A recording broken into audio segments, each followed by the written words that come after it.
Now fucking come over here where it's safe. That's it, mate. Come on. I knew that was gonna happen. Clarence, mate, you alright? Oh, yeah, that was a good one. Fuck, get out of there. Fucking hell. Poor cunt. Oh, yeah, Clarence, mate, yeah, should be alright now. Yeah, mate. Jesus. Just hold on. Oh, no. Fucking early. Fucking that scene of War of the Worlds? Have you seen War of the Worlds? Yeah. The lightning's just fucking constantly coming down and fucking hitting. The fucking tripods come out and they fucking start killing You're missing everyone. a once-in-a-lifetime sighting here. Major live in concert. Hey? You're missing the whole thing, cunt. You seen the original War of the Worlds? Yes, Clarence, I'm fucking sorry, mate. What we can do? Holy shit! Oh, God. Just hang in there, mate. It looks like he's still breathing. He's still breathing. Look, Clarence, mate, it doesn't matter how many times we get beat down. What matters is that we get the fuck up and we keep fucking trying. You're right, Donny. Now, who the fuck are you, mate? I'm Clarence Claymore. Who the fuck are you, mate? I'm Clarence Claymore. Say it with your fucking chest. I'm Clarence Claymore. Show me what you got, mate. Take that. Fucking touch me, cunt. Fuck, mate. We got a lot of work to do. Now do the $20 hit, man. That was all my money.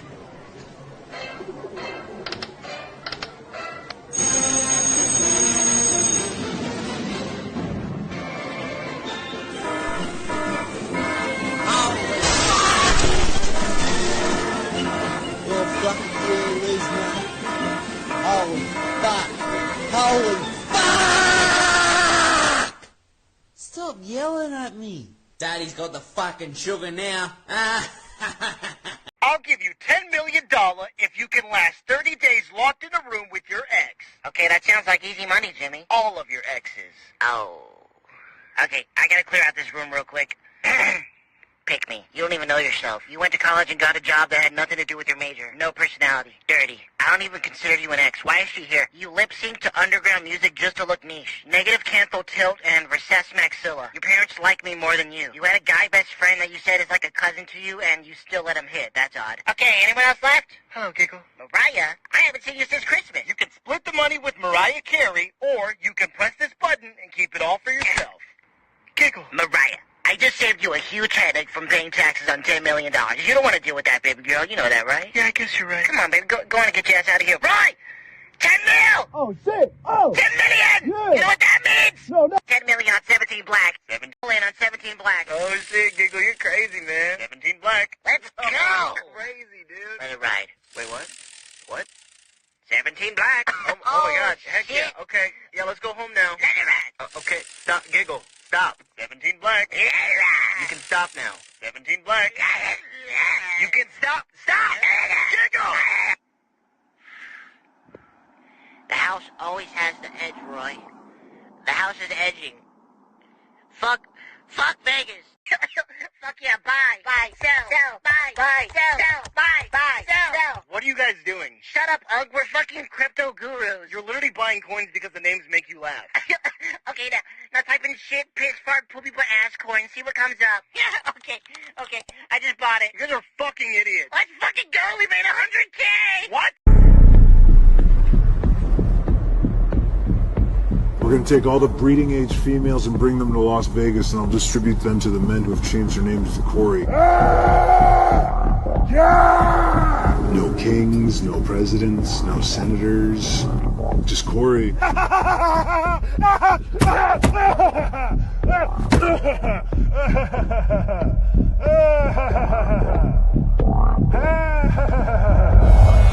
don't need to sleep. I don't use currency. I'm not a part of this time. I used to be 2 Corys, now I'm 1. Oh. What are you guys into? What do you do? We're tight. Oh, that's all going away. Currency, everything. We're going to flip into a new society. What do you do?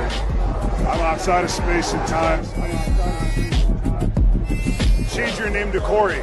After that, you will be executed. If you don't change your name to Corey in 3 months, you're going to be executed. It's all about symmetry. You think men have more pressure on their appearance? 100%. Hey, do you mind if I play some white noise? It helps me go to sleep. Yeah, sure, it's cool. Thank you. I notice your kids both look retarded. Hey, dude, your kids look like retards. How many freaking shots you give them, you little... And they start freaking out. They go, yeah, I bet your kid was pretty smart, so you gave him all those shots. But you worship and start crying. I go, good. A couple other guys go, hey, buddy, I'll beat your asses, too. Because I'm not going to kiss your asses anymore, you little scumbags. A highly intelligent man should take a primitive and stupid woman. Imagine if I had a woman who interfered with my work. In my leisure time, I want to have peace. I could never marry. It's the same with a movie actor. When he marries, he loses a certain something for the women who adore him. Then he is no longer their idol. I love Benjamin Netanyahu. All the hate being spread about my beautiful king is being led by uninformed goyim. Dear Netanyahu, I hope you know that I love you. The only thing that I've seen from you that has not, really panned out is the old Bitcoin statement. I still don't believe in Bitcoin, but as Jamie Dimon said a couple years, not just to me, to the shareholders, if my customers want me to make a market in I'll make a market in If you think it's going to replace the dollar as the main currency, if you think it's going to be like the national bank, that's just not going to happen. But it's happening. No, it's not. So it has $2 trillion in value, whatever the value is. But if you think that the Ford Foundation, the Rocket Foundation, the Federal Bank Reserve, they're all buying it. They're 1%. Well, why would they want any if it's going to be valueless? Because it's an embarrassment clause. Just in case it goes to $1 trillion, they participated. It's just so they're not totally embarrassed. Niggas, yo niggas in the chat, can I get a fuck yeah from my niggas in the chat? Let's go. Shout out to all the realest niggas in the game. From the OG nigga and the super chat nigga himself. Thank you for the huge These bitches are selling pussy. These bitches are absolutely selling pussy, my guy. If she has 15,000 followers on Instagram, like 7 posts, she's selling pussy. If she has a nicer car than you and you're not really sure what she does for work, what do you think she does for work? If she owns anything Chanel, she's selling pussy, dog. If she is an 8 or above, there is a 33% chance that she is selling pussy, has sold pussy, or will sell pussy. This is probably the reason why she doesn't want to be in a relationship with you, because she can't afford it. She's become accustomed to this lifestyle. Now she has to sell pussy. She has put herself in a hostage situation with herself. They're slanging the cooch. If they're not explicitly selling pussy, they're in so many words selling pussy. If you are trying to date beautiful women in 2020, you're gonna pay for one currency or another. Your time, your attention, fucking suffering, sacrificing your fucking dignity. What a lot of guys do. I'll tell you this, the better you are with game, the less you gotta pay.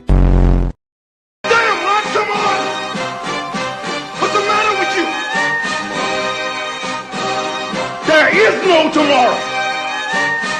There is no tomorrow. There is no tomorrow. Broski, the market is so red, I thought my MacBook was bleeding. This is the end, cuz. Yesterday I was a millionaire, today I'm a slumdog. This is not a dip, this is a black hole. Imbeciles, they have no idea. This is not a black hole, this is the beginning of a big bang. Why is Broski not panicking with us? Yeah, why is he so unfazed? Check your wallet, cuz. The crypto is down 85%. Allow him, Broski, he's still in denial. Is it down by 85%? Or is it 85% off? Oh shit. No, gang, not the hustler mindset. Not the hustler mindset. Bro said it's not a crash, it's a discount. Circumstances, but you can change your mentality. Remember, brothers, the market sends his toughest battles to his most financially literate soldiers. When the Nasdaq falls, will you give up? Or remember that no amount of setbacks defeat a qualified mind? You see a dip and start to sell, but I remember that sudden emotions lack logic. Down isn't permanent. So I invest more into the S&P because I was born to struggle and persist. Nah, man, them. How does he do this guy knows something. Broski, was you in the board meeting with Donald Trump? So tell me, brothers, when the crops go dry, will you sell your land or sow more seeds, knowing that the harvest will always return? He's really got that hustler mindset. Bro's got that JP Morgan mentality. That's that quarter zip discipline, cuz. Yeah, gang. Yeah, a few individuals that make it out, cuz. This guy's one of them. Nobody knows about that fucking degenerate life when you're fucking down 40,000 and you battle the fuck back. You say, you know what? You know what? I'm a fucking strong, independent man. And you're not gonna tell me I should go to bed. I'm gonna battle the fuck back. And I'm gonna fucking get my money back. And guess what? I got my motherfucking money back. That's right! Asset. Well, Bitcoin's the best crypto asset. Okay. What's the second best? There is no second best. There is no second best crypto asset. There's a crypto asset. It's called Bitcoin, right? Right? There's no second best, okay? But take all your money, buy Bitcoin. Then take all your time, figure out how to borrow more money to buy more Bitcoin. Then take all your time and figure out what you can sell to buy Bitcoin. And if you absolutely love the thing that you don't want to sell it, go mortgage your house and buy Bitcoin with it. And if you've got a business that you love because your family works for the business that's in your family for 37 years and you can't bear to sell it, mortgage it, finance it, and convert the proceeds into the hardest money on earth.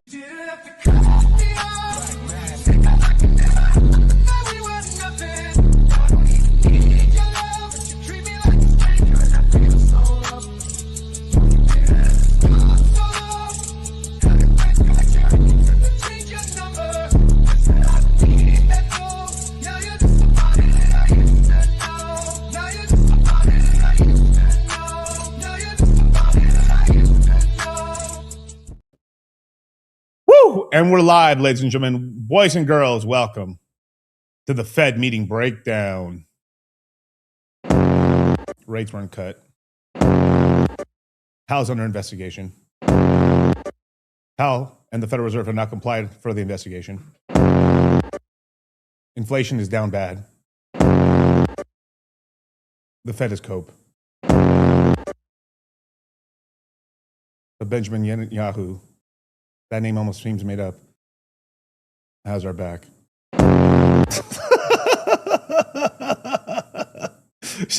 If you ask me if you should buy gold right now, you know the answer is no. I love Benjamin Netanyahu.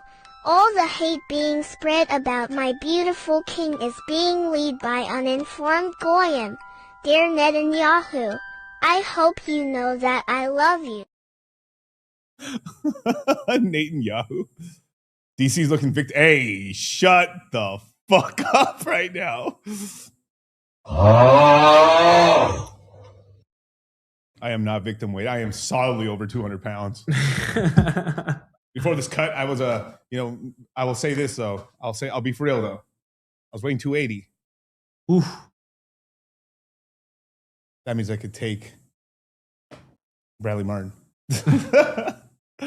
Shalom. But thank you guys for joining me. Hit the like button, subscribe, hit the notification bell. It's going to be an interesting stream. I want to do some live reactions to what is being said across the Twitterverse. And then we'll get into the actual meeting itself. There's a lot of cope and there's a lot of fucking... I mean, there's just some people who need to shut the fuck up. Going just into this giant montage, motherfucker. Bro, dude, there is some motherfuckers just... obviously, I don't know if it's rage bait. I know they love the smell of their own farts. But it's like... I don't know, like, as an example, like, 4-year cycles guy doing a great job. I think he did it correctly. Like, hey, this is what I think could happen. Regardless or not, he's not being a fucking cunt, right? Good on him. There's other people, losing their hair that are fucking trying to like, it's like, I don't know. It's like, I've said this about like the Hexicans a little bit. It's like you're like, it's kind of like dancing on someone's grave. It's not, it's not a good, you're making a lot of enemies. And they're starting to be people kind of like clapping back a little bit right now. Nah, full ported by gold at the top, I know. And I have to admit though, even people I disagree with are agreeing with me on this one too, because eventually, no matter what, I'm always going to be right. Oh, look at that. Coke residue. No, dude, I had this huge accident before I left. I fucking dropped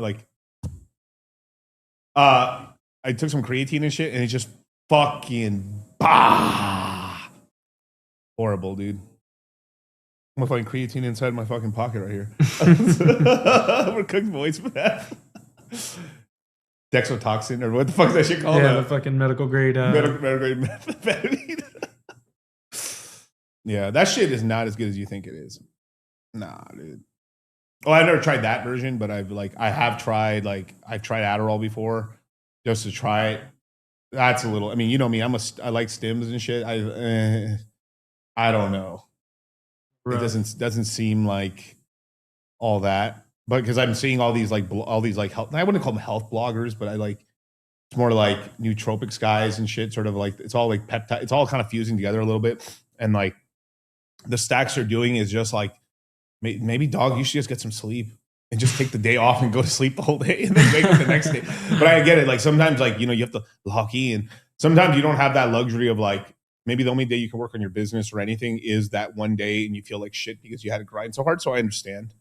But man, dude, toxin. But it works and shit. People are taking too much of that shit. You could take a small amount and it would probably help out a little bit. But like at the end of the day, it becomes a crutch, like using it too much. But sometimes you got to lock in. Shout out Ozzy. What's going on, brother? Let me pull up some tweets, man. This is going to be a show at some point, man. Let me unshare this. Let me reshare this. John Wick me go. I actually have that gun. So, shout out to Anthony Pompiliano, or Pomp for short. The Fed just announced they're pausing interest rate cuts. They're basically pulling they're pulling a Tim Walsh right now. Is like, we stand strong. We'll see for how long when the other feds come in. The real feds. Because remember, the Federal Reserve is not federal. It's not a reserve. And it's not inflation is at 1.2% right now. Deflation is the real risk. Man. All right, pull me down. Let's go to the next tweet. Let's see. Okay, I'm gonna put it back up. All right, now we got Watch Guru. Justin, the Federal Reserve has not complied with subpoenas in the criminal investigation involving the Fed chairman, Jerome Powell.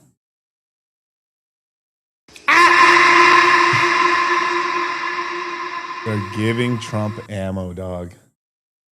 They went after the Somalis. They went after the Queen of Somalis. They went after Tim Walz. They're currently going after California right now.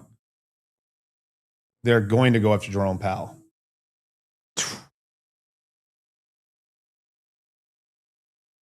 Yo, the Federal Reserve's about to lose a step, dude. It's like I've said. It's like the SEC how they settled. Like, no. Because if it goes to if it goes to that level, what ends up happening is you end up losing power.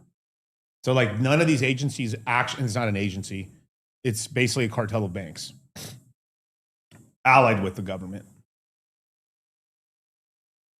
Are they ever going to catch Paul on the $1 billion? I'm not sure. And the Fed. The thing is, we do need the Fed. I mean, this is the horse shit. We're so deep in this shit. It's like we need the drug dealer now. It's beyond, like, basically we stop the stimulus, the whole shit crashes, the whole planet goes into recession, and we enter a fucking depression, and then we'll end up going to war to get us out of depression. It's that bad. Like, we are so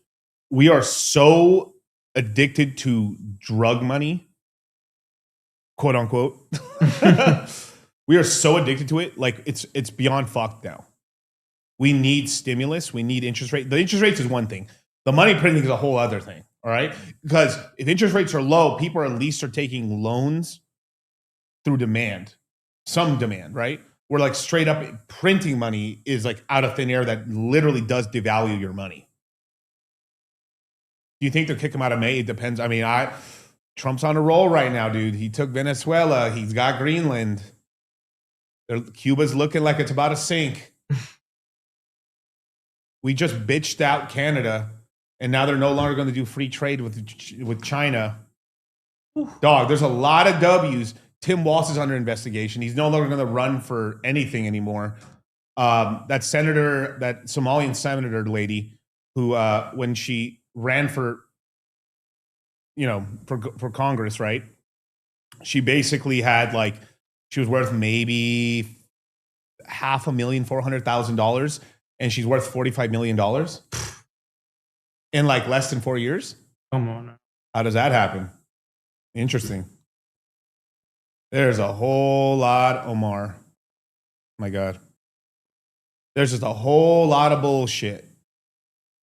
I would not be fucking with Trump right now. And, yo, we're deporting motherfuckers. You got Mexicans waving the flag like, yeah, deport more. We got stars. We got people from the NFL. We got people in the UFC. We got people donating money to ICE now. Trump's on a run right now. Whether you want to call it good or bad, but he's on a run right now. This seems not smart at all. Because let's just say allegedly, like, some shadow government tries to take Trump out, you'll martyr him and it'll get even worse. They got nothing. It's like they don't know what to do with Fuentes. They don't know what to do with Trump right now. You can't take out Fuentes because you'll martyr him and you'll make it even worse. You can't take Trump out at this point because it's going to get worse. And the guy deporting people didn't get the Medal of Honor, but essentially got I think one of the highest, like, federal, like, civic medals from Obama. The same guy. He's like, I want to give you a medal for deporting people. Obama did. Obama Hussein gave him a medal. And now the left is like, wait, what? Scrambling, bro. W. Tom.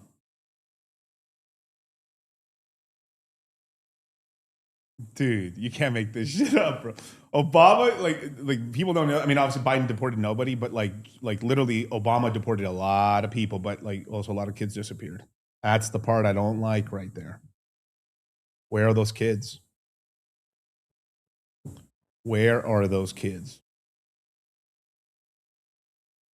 Follow the money, find kids, bro. It's always a lot of weird shit, man. I wouldn't order nothing from Wayfair. Yep. I don't have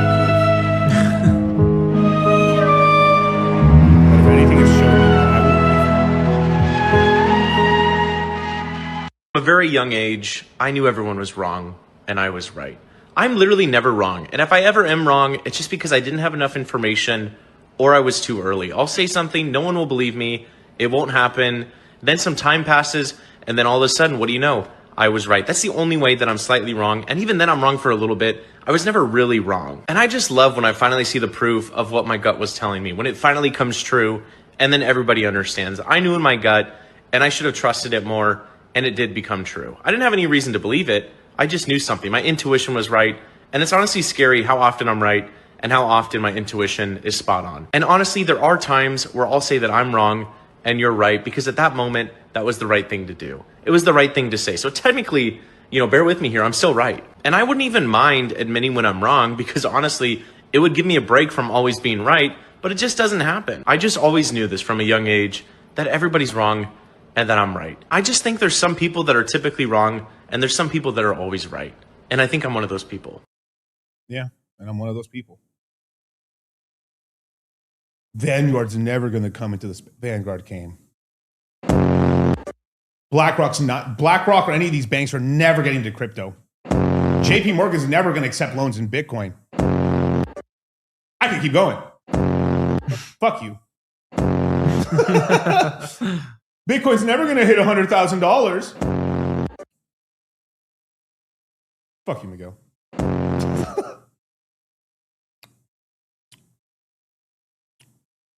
Ethereum's not the Apple App Store. You're right. They're not taxing motherfuckers yet. They're going to. Make Ethereum great again. Bro, I swear to God, bro, if Vitalik starts I'm going to start tariffing L2s. Oh my God. You know what I've decided? I'm going to start lifting weights, bro. Could you imagine we go on some winter arc for fucking Vitalik? He starts getting kind of lean because he doesn't have to get, Vitalik's got the build where he only needs to, he's like the best build for roids. Yes. But basically you want anorexic, skinny motherfuckers. That's actually the best build for roids because they look instantly aesthetic because they just blow up. And it's shit. just muscle gain build. Yeah, the muscle gain basically. Though sometimes there could be acne stuff, that's a pretty high indicator that you convert tests well, but it's also the sides are crazy, basically. Mm-hmm. Kind of fluctuating between. I know it's going which way. But show my screen, Kyle. No, actually, no. Pull it away. Not yet. So, for some of you guys know, I think I mentioned the other day, Chico Crypto's back, right? Yep. So I'm actually glad he's back because I think finally he came back at a really good time. I've only chastised him in the past because he's always left crypto at the worst times, basically the top, and he just leaves, and then his followers are like, "What the fuck? Where'd you go?" And then I don't know if the whole thing about him trying to kill himself or not is real or not, but hopefully it's kind of weird. It's hopefully it's true. Jesus. But because it's he literally left because of mental health. But if not, that's some bullshit. But I'm gonna believe him. But it feels a little weird. But regardless or not, he's back and he's trying, right now he's trying to get motion right now. Pull up the screen, Kyle. So Chico Crypto is starting to go after Benjamin Netanyahu over here. Full screen me, Cal. So basically, Benjamin Cohen says, I did not turn my back on the altcoin market. Yeah, you did. You're shitting on it 24/7, dude. The altcoin market has turned the back on me when it became nothing more than useless meme coin slop. Dog, it hit. Where the fuck have you been? That's all it ever was. 99.99% of crypto is that. Okay, let's say 99% is that. 1% is I'm making L1. I'm trying to be GMX. I'm trying we try some things. Most of it is basically trying to catch narratives and it's a bunch of horse shit. Most of the AI coins today are horse shit. They're trying to do something, but it's a bunch of horse shit. Let's be honest. What the fuck are we talking about right now, bro? It's always been meme coins, dog. In the birth of Bitcoin, right? All these other altcoins, what was the reason to get into altcoins? To speculate to get more Bitcoin. That has literally been the function. I've been told that by OG Bitcoiners. That's what it was. Dark coin, light coin, dark coin, color coin, tree coin, world coin. This motherfucker, he just wants to Charlie would be rolling. Charlie probably would. I say this shit, but I'm sorry, bro. But it just is what it is, bro. I don't respect these chart dudes that much, bro. I don't. I do and I don't. But it's just like it's like I like consistency, right? But it's bullshit, dude. Let's just be honest. Like, what the fuck? Like we don't know what crypto is. Most stocks, bro. Most of the S&P 500 doesn't even grow. If you remove the Mag 7, they're flat. You remove the top 100 stocks, they're net down. What are we taught? And that's stocks that are supposed to make money. Most of the largest corporations in America, no, the world, are zombie corporations. They're essentially almost not even profitable because the amount of debt, how debt-ridden they are, because the top brass within that organization have extracted and basically indebted them so much so they can hit certain stock prices or hit certain quotas so they can get out, parachute, and fuck what the company does afterwards. That is literally what they do. Or keep buying each other's businesses and sister swapping them. Yeah. Sister company swapping them. Yeah. Or just basically like, we're here for the company. Then they break the company up into pieces, sell off the real estate to the ventures, to these fucking vultures. Like that's what's fucking Vegas right now is like Caesars Entertainment, right? Mm-hmm. I don't know who did this shit. We just got to make it illegal to remove the business from its real estate. That is a bunch of horseshit. You cannot, unless it's the business is literally going under, then that's different. Okay, full liquidation. We sell what's off. The real estate gets sold off. It can't be that anymore. It's all a game. Like I'm tired. Like this is why I call this the red pill of finance. I'm a fucking red pill you. There's still hope because we can make a lot of money. You can make money in an up market, a down market, a sideways market. Sideways is annoying, but you can. But the tried and true shit works. Dollar cost averaging, hodling, good assets. And then you have to speculate a little bit. Now, if you're a maxing, you choose the right thing. Let's just say if you're just on Bitcoin only, c'est la vie. That's true. You can. Ethereum only, I think you'll make it. Even Solana, you might be able to make it. But this is why the principal portfolio always recommended is to have 40% to about half your portfolio in Bitcoin and Ethereum, and then we can speculate with the rest of it with varying levels of risk.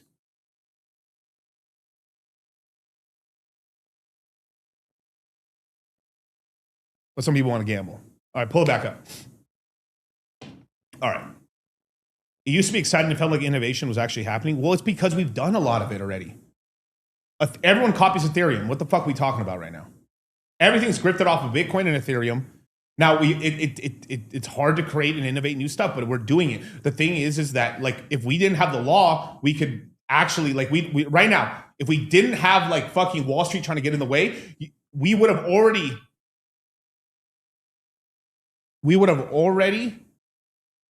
have crypto-backed stock trading already. 24/7, 365. That would have happened probably in 21, but like let's just be honest, we would have happened sometime in 23 or 24. It would have already happened already. We already have the tech to do it. It's just you can't allow. They slapped us up in 2017 for it. They slapped us up in 2020 for it, in 2021 about it, not to allow us to like this is why like Luna got in so much trouble and shit because they were like Luna, these other projects were in the derivatives markets. We had these abilities. SNX already does it to a certain point. And even all these derivative things, cryptos had to scale it all back because they didn't want to get in trouble for it. We have the tech already. Just we're not allowed to do it. Also, we've been in a regulatory problem where like basically the best innovators have had to fuck out of the United States. Now there's something they're coming back, but we need the Clarity Act. The Clarity Act, it shouldn't be called the Clarity Act. It should be called the Stablecoin Clarity Act. Clarity about what? Like the Clarity Act originally was supposed to be about what? It was supposed to be about how to start a fucking company, a crypto company in the United States without getting raped. Hard R. And we don't have that. So what's with the bullshit, dude? All right, full screen again. Let's keep going. The Coles that go around saying I'm anti-crypto don't even know what crypto used to be before they joined. Well, I do. Well, I don't know what you got in. But I've been around since 2016. I've talked to enough OGs. I know what was going on. There's always KOLs. It's because you need advertisement. Most people during good bull runs do go up. Some don't. But regardless or not, during a bear market, they fucking crash and fail. Even the good coin. Even right now, people are saying Bitcoin's failing. It's near almost 100 grand right now. It's almost $90,000. Ethereum's almost $3,000. Solana's still above 100. Fucking XRP's still almost at $2. Believe it or not. These new guys joined and just shilled meme coins and nonstop in innovation. Now, okay, now I have an excuse for this a little bit because because I understand what he's going through a little bit because he's an older millennial, maybe a young Xer at most, right? These are Zoomers. They're more black pilled, which is kind of gay to say, but basically they're just trying to fast extract. But so was the millennials in 21 and in 17, except the difference is it's a generational difference is that the millennials will at least hold on for a little longer or try to play it longer, where the Zoomers are just trying to fast cash to get startup capital and then rug all that stuff. Also, the big innovation, the cycle was basically we've rugged, like there was much more gatekeeping where you actually needed to have a developer to actually create projects because of that gate right there. It slowed the amount of coins down. Now we've Martin Luthered this thing where anyone can start a meme coin, and most people just want to start meme coins. The other reason too is Trump made this basically legal, is you can't get in trouble for making a meme coin. So it's like, fuck it, if I'm gonna make anything, I'd rather. The reason why you don't make anything right now is because there's no clarity on how to make anything without getting in fucking trouble. That's the fucking truth. Right now, you can launch a meme coin, not get in trouble. So if I'm gonna launch anything, I launch a meme coin because I'm not trying to go into fucking jail. I want to make stuff. I want to make something really cool, but I can't make an exchange. They'll stop me. I make a decentralized exchange. They'll fucking stop me. I make a privacy coin. They'll fucking stop me. But you can make a meme coin, Miguel. That's why. Give me the Crypto Clarity Act. Don't give me the Stablecoin Clarity Act. Now I understand why, because right now the reason that's so fucking important is because we're trying to protect the fucking dollar. The petrodollar's dying, so we're fusing it all into one thing. We're having a fucking military, oil, crypto, debt-backed dollar. That's what it is. Every dollar that enters crypto turns into US debt. So if countries don't want to buy our debt anymore, it will allow the global citizens to buy debt. And now the governments are going to get fucked, which essentially allows the dollar to remain intact for at least longer period of time. And it actually rugs all other currencies. So what the fuck are we talking about, man? Full screen me again. Now all people care about is shilling meme coins. I just explained that. Strategic reserves. That's a huge thing. This is what faggots of your generation were bitching about. In 2017, I didn't want the banks in crypto. You guys wanted the banks in crypto. The Bitcoin maxis traded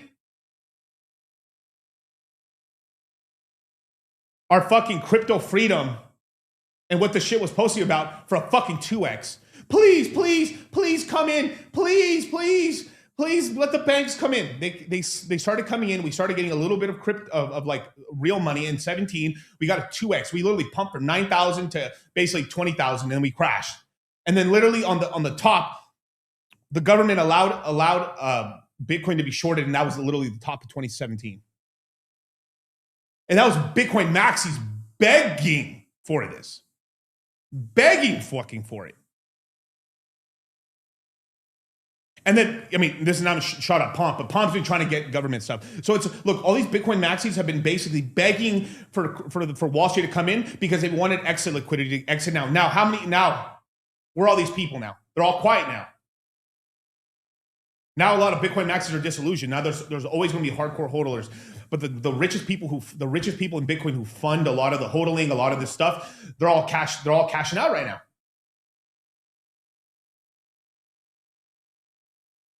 Literally that fucking dude with the hump from 300 selling out for one night of sex. Mm-hmm. Things were better before stablecoins. Now, stablecoins were an incredible invention. It really is. It's important. But things were better before stablecoins. When we didn't have the stablecoins, you had to take profits back into Ethereum or Bitcoin. Ethereum or Bitcoin. We used to have an alt cycle where, Bitcoin pumped, Ethereum pumped, we sell a little bit off, we buy alts start going crazy, take profits back into Bitcoin. The money would rotate. It would stay as a closed loop system. Crypto money helping crypto money. And then we added stablecoins. Now we got the traders in. Fuck.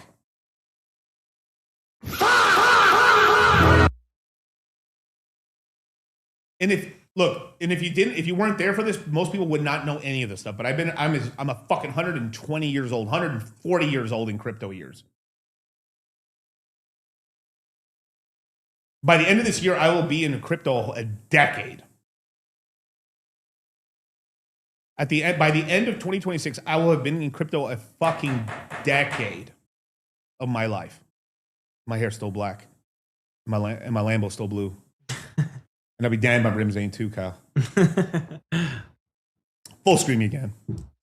Whatever happened to changing the world? We are changing the world. Now they act like I'm a bad guy for saying memes should go to zero.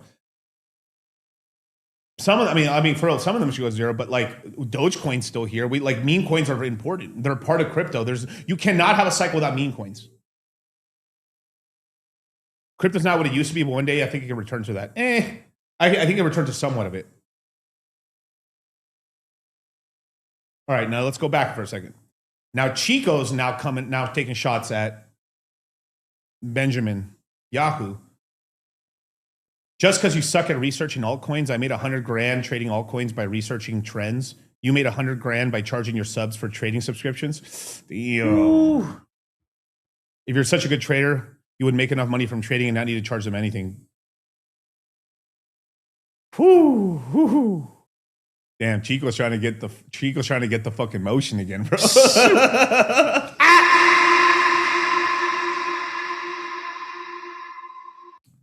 Damn. But let's not pretend Chico and a lot of other people weren't getting fucking allocations of coins and fucking think like DCC remembers. Mm-hmm. Any big influencer gets hit up a lot. I mean, look, there's nothing like this is also something wrong with there's nothing wrong with making money. I think Ben here has taught a lot of people a lot of great things. He actually has, and he's very prudent on it. But it's just not cool to keep just consistently shitting on motherfuckers. Because people are going to make very stupid decisions because they think that they're going to trade their whole Bitcoin bag when they're not scared. They're going to stop paying attention. Bitcoin's going to ramp back up. They've wasted a bunch of time they could have DCA'd. This is why you don't tell this to people, man. Obviously you tell them, hey, bro, I think the top's in. Sell your coins, hold some stables, and then buy Bitcoin as it goes lower. Okay, fair enough. But consistently shitting on motherfuckers is not good for the fucking ecosystem. That's not that is literally going against this statement right here. Crypto's not what it used to be, but one day I think it'll return to that. We need to stop shitting on people. We need to go back to HODL. HODL the good assets. Buy DCA into Bitcoin and Ethereum. We need to get back to that. But crypto is always about speculation. Because the speculation is what funds innovation. Whether you like it or not, Pump.Fund was innovation. It's Martin Luther saying, no longer can these fucking crypto devs hold it over your head. This is why the devs are losing their fucking mind. They can't compete anymore because there's fucking 20 fucking more devs now, whatever the fuck you want to call them. And I think they're overdoing it and shit. I mean, honestly, but it's actually true. And everything I said was true. From a very young age, I knew everyone was wrong and I was right. I'm literally never wrong. And if I ever am wrong, it's just because I didn't have enough information or I was too early. I'll say something, no one will believe me. It won't happen. Then some time passes, and then all of a sudden, what do you know? I was right. That's the only way that I'm slightly wrong. And even then I'm wrong for a little bit. I was never really wrong. And I just love when I finally see the proof of what my gut was telling me, when it finally comes true, and then everybody understands. I knew in my gut, and I should have trusted it more, and it did become true. I didn't have any reason to believe it. I just knew something. My intuition was right. And it's honestly scary how often I'm right and how often my intuition is spot on. And honestly, there are times where I'll say that I'm wrong and you're right, because at that moment, that was the right thing to do. It was the right thing to say. So technically, bear with me here, I'm still right. And I wouldn't even mind admitting when I'm wrong, because honestly, it would give me a break from always being right, but it just doesn't happen. I just always knew this from a young age, that everybody's wrong and that I'm right. I just think there's some people that are typically wrong and there's some people that are always right. And I think I'm one of those people. Could you imagine this world without crypto right now? Could you fucking imagine, bro? I don't even know. We finally have money where we own it. It's not perfect, but it's better than what we had in the past. And we're so innovative and we're so creative that it's forcing the rest of the boomer world to change, whether they like it or not. They're having to adapt to us. I mean, literally, you only got Den Pena and fucking disbelief. The only thing that I've seen from you that has not, really panned out is the old Bitcoin statement. I still don't believe in Bitcoin, but as Jamie Dimon said a couple years, not just to me, to the shareholders, if my customers want me to make a market in I'll make a market in If you think it's going to replace the dollar as the main currency, if you think it's going to be like the national bank, that's just not going to happen. But it's happening. No, well, no, it's not. So it has $2 trillion in value, whatever the value is. But if you think that the Ford Foundation, the Rocket Foundation, the Federal Bank Reserve, they're all buying it. They're 1%. Well, why would they want any if it's going to be valueless? Because it's an embarrassment clause. Just in case it goes to $1 trillion, they participated. It's just so they're not totally embarrassed. We're at $3 trillion.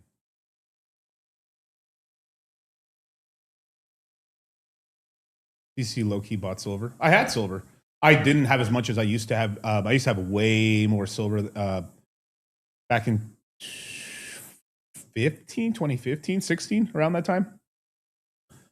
And then I dumped a little bit more during 2019 because I was just scrambling for cash to like buy more of the dip and stuff. But I kept some silver, some of it. And then I was actually gifted quite a lot of silver over the years. Just like little crypto. People give me crypto coins. People give me this stuff. Be like, hey, Miguel, this is like I'd be surprised people because gold. I mean, silver was so cheap. You know, people just give you here's a couple ounces. Like, hey, cool, give them out and shit. Oh, cool. You know. I know. Look, bro, how stupid is that? Is that the market? You know, no. Like that's another thing. Look, we eventually look, regardless or not, as your wealth grows, you're going to buy equities, right? If you have if you have $1 million in equities, right, and it goes up 3%, you can take out $30,000 from that. That's like the infinite money hack over the time. What a lot of people do is like, obviously you should let it in there to grow, but some people, what they do is like, as they accumulate money, they're growing their crypto bag, they grow their equities bag, and you have enough big money in equities that you can essentially, you know, live off the actual growth of it. And like stocks have been growing, you know, 10, 12%, depending on what you're invested in, you know. Yeah. I mean, try selling at spot. Good luck on silver, dog. You maybe some kind shop might only fuck you 5% on 1 ounce. But if you're trying to sell like 100 ounces, dog, they're taking 30% off. They're taking a piece, bro. Yeah. Want to know some bullshit? The exchanges, right? I literally saw this post today. I think they said about Coinbase, but I think this is pretty true of most exchanges. Bitcoin's $89,000. I try to buy it on exchange. They're charging me $91,000. I try to sell it. The price I have to sell it at is $87,000.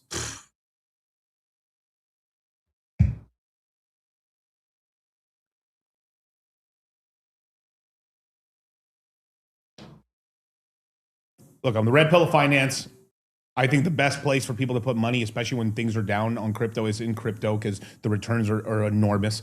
But I will not like you. If you want to have a 401k, that's fine. A Roth is pretty cool because you know you kind of like don't pay any more taxes on it, which is cool. But the only part is the shitty about it is they cap it. Yeah, $8,000, $6,000, depending if you're married or not. I don't like the 401ks just because they make it's your own money and then they make you wait fucking until you're 59 and a half years old to even get out of it. And then if you try to take money out, you have to pay fees and charges and interest on your own money. Ain't that some bullshit? Yeah. It's fucking crazy. Now, pull up my screen, Kyle. Hey, look. The $6 trillion asset manager Fidelity to launch its own cryptocurrency stablecoin.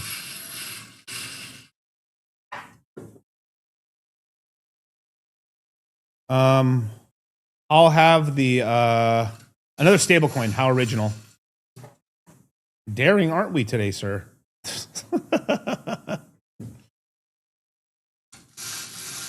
Look at that. Fidelity jumping in. Coin. I mean, everyone's making a stablecoin. It's a very profitable business, man, to be a stablecoin issuer. This is what people wanted, right? Or did people want these companies to buy their bags? That's what they want. They are, slowly, but they love this right now. Vanguard is going to do their ETF, but it's not even live yet. So we have that money coming in, the stablecoin money overall.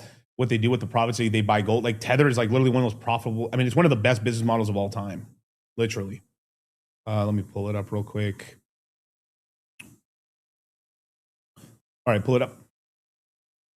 Autism Capital. Tether really is the best business of all time. Print digital money from nothing, virtually no expenses, hold everyone's money, earn free interest, invest it, use USDC to buy Bitcoin, sell Bitcoin to accumulate gold, become even more powerful than nations, usurp the power of God. What?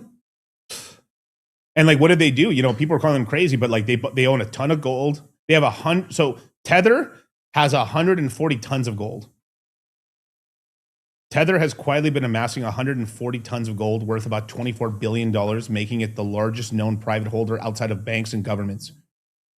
The crypto giant was buying 1 to 2 tons per week, storing it inside bullion in the former Swiss nuclear bunker, plans to expand its gold into trading.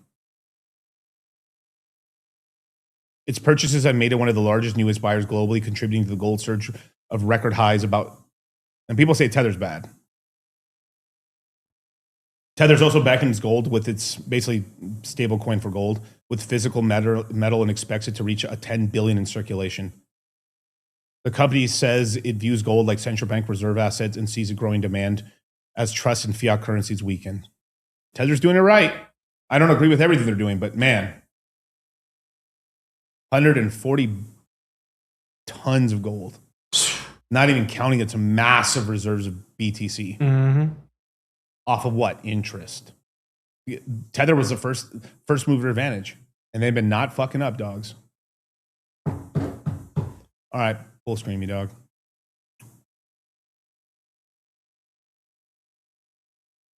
Now, where is it?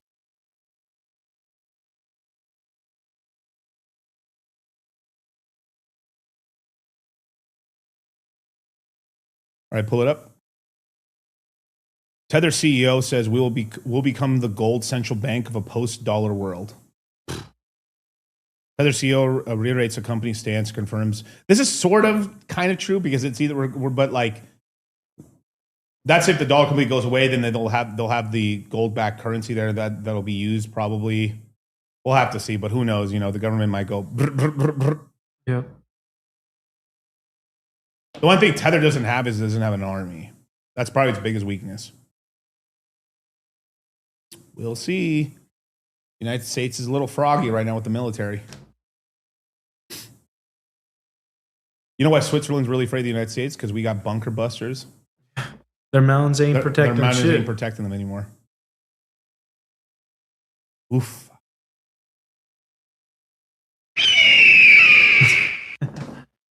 That's why when Trump back in the 2016 era of his last term over there, he threatened him as, hey, if they put pressure on Switzerland, those Swiss bank accounts are no longer private. Hey, if you bring your money, you repatriate your money back to the United States, we ain't going to hurt you, but we're going to get taxed 10% for that money you should have been paying taxes on.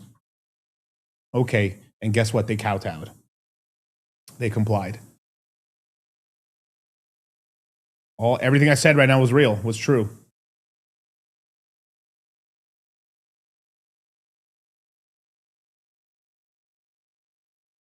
Now, just a few more crypto things before we get into the rate cut, or not the anti-rate cut. All right, pull it up, Kyle. So they bent the knee, man. Ethereum says RC 8004 standard is going live on mainnet soon, enabling AI agents to interact across organizations with portable, verifiable reputation. This is a double-edged sword. I think these AI agents touching your crypto and wallets is very stupid. I actually tweeted about this right here. So I talked about it a little bit, right? Where'd I have it? The hell? Right here. So there's something called Clawbot. It's basically basically the first one that you can actually download. You can download it. That's already scary enough. You're downloading something that's crypto wise. I get the I mean, you have to be really careful. It's open source, sort of. It's very dangerous. Be careful downloading. Look, you have to treat crypto. Crypto's like money, right? And it is money. Be very, very, very careful. You cannot download anything. Like, we're skeptical of wallets. I have to have a wallet be around for like 2.5 cycles before I even trust it like enough to like, all right, I'll put some money here. But like, now sometimes if a new ecosystem comes out, you have to use their local wallet. That's just what it is. but you only risk the capital you're willing to risk on it, right? You're like, oh no, I got hacked. Well, I only lost the L1 or L2 token I had on their local wallet, and it's most likely you'll get it back. If not, then that whole ecosystem's fucked, right? But there's a lot of people like downloading like Clawbot, and it allows them to have access to their personal computer, have access to all their wallets, and be able to do things in the background. The level of laziness is very, very fucking stupid. So I said, Clawbot's super lame for personal crypto. Don't do it. As a business, it might be okay, but you need to have a lot of safety, or else Clawbot has a ton of hacking potential. It'd be the sort of thing where you create this whole thing and you only send money that you're willing to use on it. So let's just say I had $1 million. I'm like, all right, my Clawbot's working. I've tested it out. Okay, I'm gonna fund the wallets with $100,000 of stable coins or one Bitcoin, and let's see what we can do now. That would be the only way to do it. And then that thing would not be able to have access to the other wallet that has your money. But the thing is, most people have all their money on one computer, one wallet, and this is where it's just Vlad sending, yeah, that's why he's no longer in any of the chats. If he hits us up one day saying, "Hey, bro, I got hacked," well, I don't know, but don't watch. I mean, I've said this in the Crypto Mindset course every year, but I'll say it again in here for you guys. Don't watch porn on your personal computer that you're using for cryptocurrency. So somebody in the chat got hacked. I guess he was watching porn, and then they got hacked by some porn website thing, and they were spamming porn links in the chat. It all got deleted. Nobody clicked on that shit. But this is shit I talk about. What kind of weird ass porn was this dude watching where like he got hacked, bro? He wasn't even watching like, he must have been watching some fucking live leak shit. Jesus. That's fucking crazy, dude. And one of the last things I'll go over a little bit as well. Yes, yes, David. Very true what I just said. One last thing. Horses were involved. Allegedly. Yeah, put a boxes quote right there. Yeah, it says Clawbot is an AI assistant. People vibe coded trading bots with it, but again, you don't install it on your main PC and you give it access to all your accounts. You'll be surprised. I mean, 80% of people are probably putting on their main PC. Yeah, stupid. 20% aren't. They're smart. It's like IQ pill shit, but like even some high IQ guys still fall for the shit because it's like basic wisdom.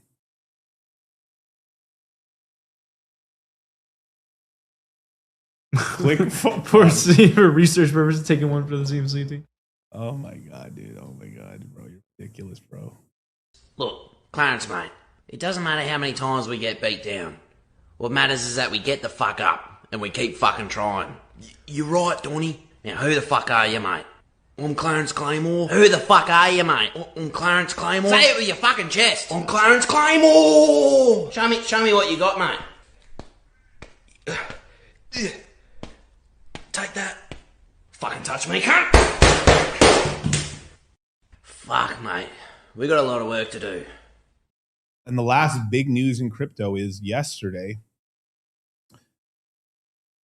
It's really for the last 2 days. The entire collective Twitterverse, CT, which is crypto Twitter, attacked CZ.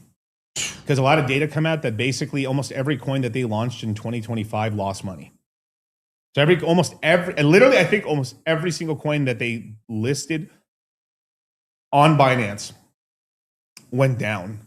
And this came out after he said, like my strategies, I don't sell coins. I just hodl, which is true. Like everything he said is true. I hodl projects I believe in. I keep accumulating Bitcoin and Ethereum. But it was like, motherfucker, that's what you may do with your personal money, but your business fucks all of crypto. And for a long time, most of crypto, I don't have proof, but I just know it. You're dumb for shit.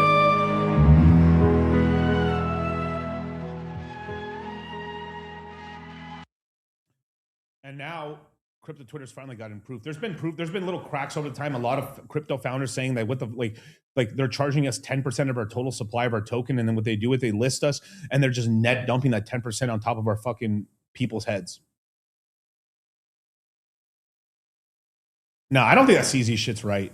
I don't think he's. If he is, bro. Oh my god! I have lost all respect for CZ. CZ can get so. I mean, look at Vitalik's out here with some decent ass like Asian girls, bro. You're telling me CZ can't get himself a fucking with how much money he's got, he can't get himself like an 8 out of 10 Asian girl, bro. Plus, dude, with all the dough he's got, how he's crypto famous, so he hit the dorky girls, and he's worth billions. He's semi in shape. That's crazy. Absolutely insane. I don't know, Donnie. What would Class Claymore do? Hey man, I'm just gonna buy some Bitcoin. No. Fuck that. Buy altcoins. Yeah, there you go. Now do the $20 hit, man. That was all my money.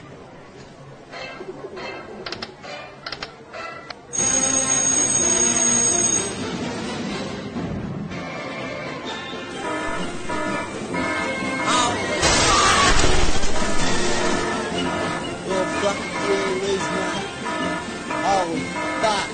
Holy fuck! Stop yelling at me. Daddy's got the fucking sugar now. Yeah. It's that whole thing I talked about, like money as a language, or it's a freedom of speech, right? Well, like you have to be, obviously you have to do due diligence. You can't just like put every single coin on the exchanges, but like this whole thing of charging 10% of the fucking supply is ridiculous. I could understand 1% maybe at most, but 10%, no, dog. Like that's freaking ridiculous, man. It needs to be sort of a thing where, like, you know, if they want to dump it, they made their money off the 1% they sold, and then if people keep asking for more, then they have to go to the open market and buy it and then sell it back to people. If that's the business they're in, and they're getting chastised for it. And I think, like, as this continues, I mean, I think CZ, I mean, some of the other exchanges are starting to formalize and start kind of get a little more power. Yes, 10% and cash on top of it. There's a lot of bro. It's bad. Coinbase used to do this shit. I don't think they do that anymore. But it used to be like $1 million to get your coin listed plus like a ton of the supply. But CZ was famous for doing like they want more of the supply. Yeah, and then maybe the fee would be like a couple $100,000. It's crazy, bros. Absolutely insane.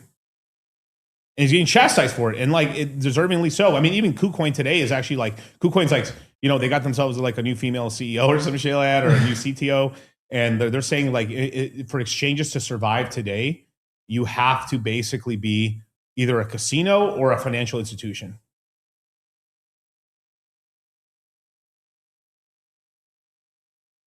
It's fine. I'll put it back up. It's fine. I'll pull it up later. So I think this is healthy. I think it's healthy. But I mean, he is being a little bit like what your business does versus what you do, you know. It's like, we'll see.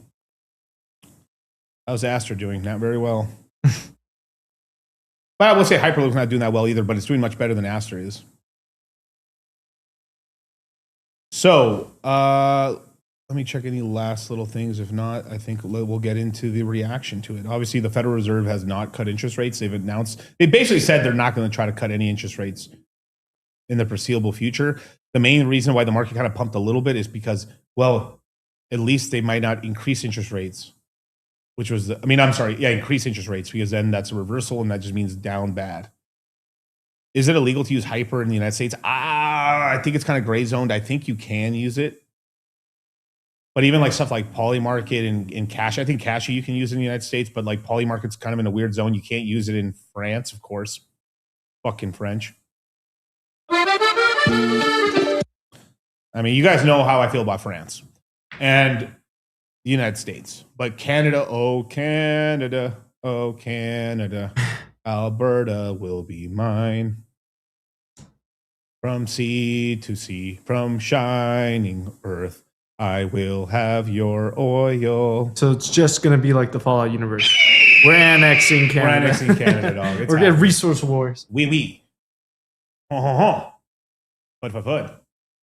We came in to wipe out the French. Here's a little PSA for you guys. Ledger sucks. Trezor rules. I'm going to make a new rule for the CMC, is that if you're going to get a hardware wallet, you should buy 2 of them.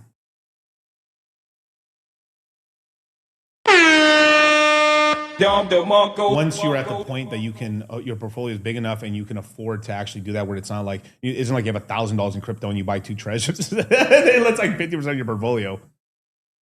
But basically, one Trezor is going to be for just your Bitcoin and Ethereum only. Another Trezor is going to be for your altcoins that you like, Solanas, or like, like L1s that you kind of care about, or maybe like long-term Pepe bags, long-term Doge bags, things like that. Separately, and you guys know the like I give recommendations in terms of like how to keep it safe in crypto. With like, there should be virgin wallets. They should never even touch an exchange. They shouldn't touch a fucking DEX. They shouldn't touch fucking nothing. They're a bank vault, dumb money bank vault. I hold coins. I send coins. I do not interact with a smart wallet. I don't interact with nothing. You log in. You're butt naked. Lights off. Air gap computer. You just turn on. VPN. No camera. You log in. You send the money to a wallet, to a hot wallet you're going to use. You log off. You unplug the computer. You shove it back in the dark hole that it was supposed to be. Fireproof safe. Fireproof safe, covered in like shielding. No Bluetooth. Lock in. Is that paranoia? Or is that intelligence?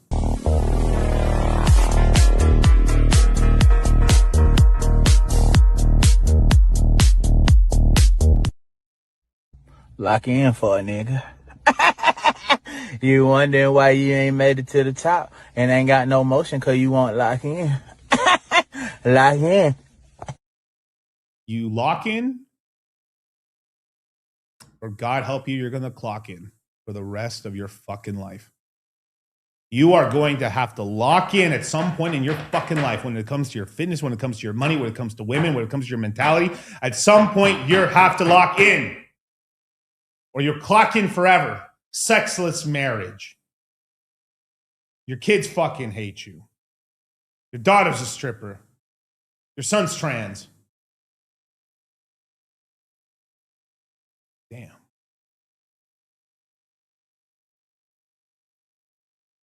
That's brutal. Wage cuck. Your wife has to work and calls another man boss. That's a red pill in itself. That's a red pill in itself. Your wife spends all day saying, yes, sir, please, daddy, to some other dude all day, comes home, treats you like shit. Yep.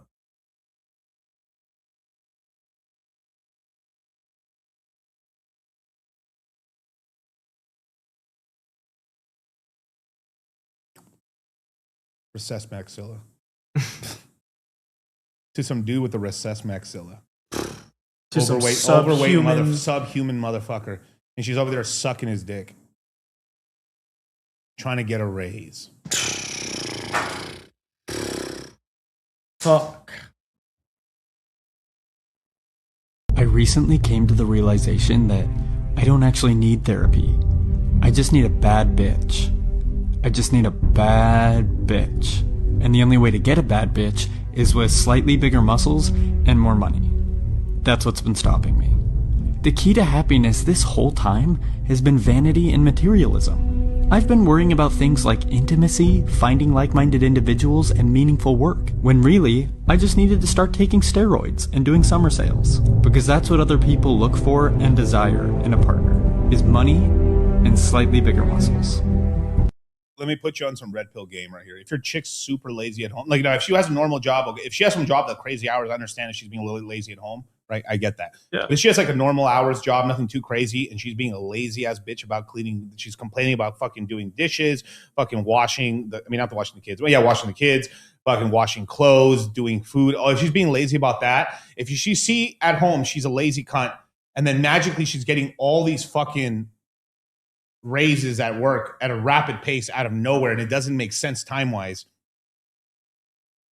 she's at least flirting with this motherfucker. Yup, placation equals complication.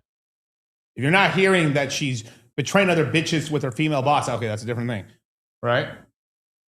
If she doesn't have the brain for politics,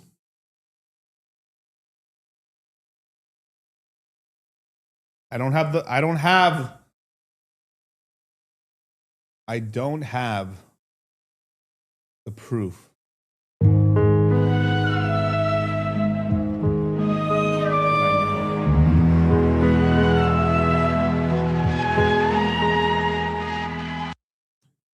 If you got to lock in 8 years, 8 years goes like this. It feels like yesterday I was in crypto. It really feels like it feels like 5 years ago was 10 years ago. That's how it feels. When you're 20, 5 years is a quarter of your life. When you're 30, it's not a quarter of your life.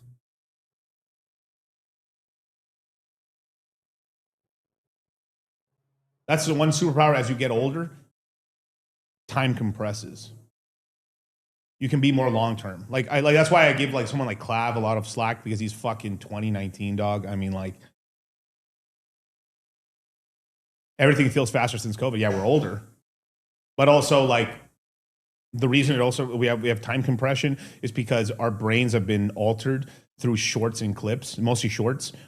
Basically our attention spans. My attention span has been affected. Yours has been affected. I used to like, I'm not even lying to you. I would listen to fucking hours of videos and be able to lock in.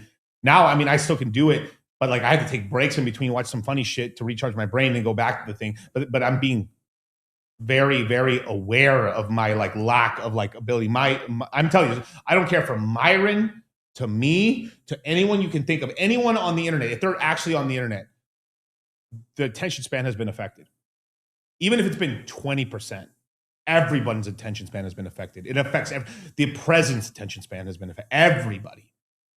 It's the sort of thing where like if the Jews did it to themselves too, because no one can escape it. It's that good.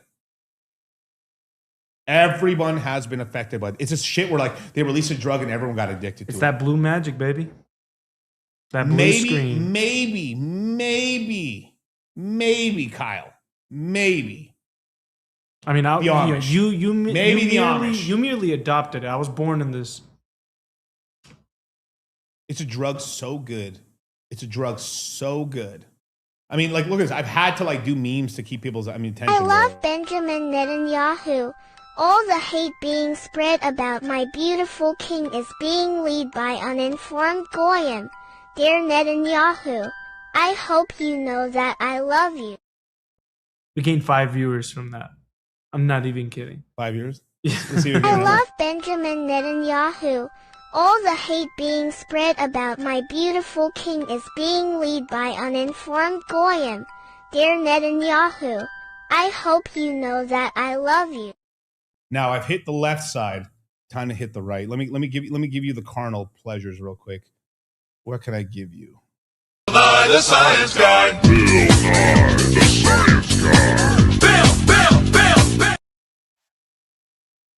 I'll have to A/B test this with white cheeks. That's so funny. Well, I think this is a perfect time, if all, to get into the reaction.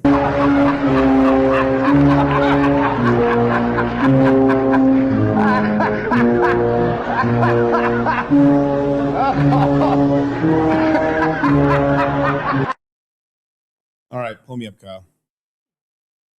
Well, let's go see what this this man under investigation has to say. Video. Type 1 in the chat if you can hear the audio. Let me just skip forward a little bit. Okay, he's coming up right now. Purple tie today. Interesting. I will say he looks like he's losing a little weight. A little bit. Nothing too much, but he looks like he's losing a little bit of weight.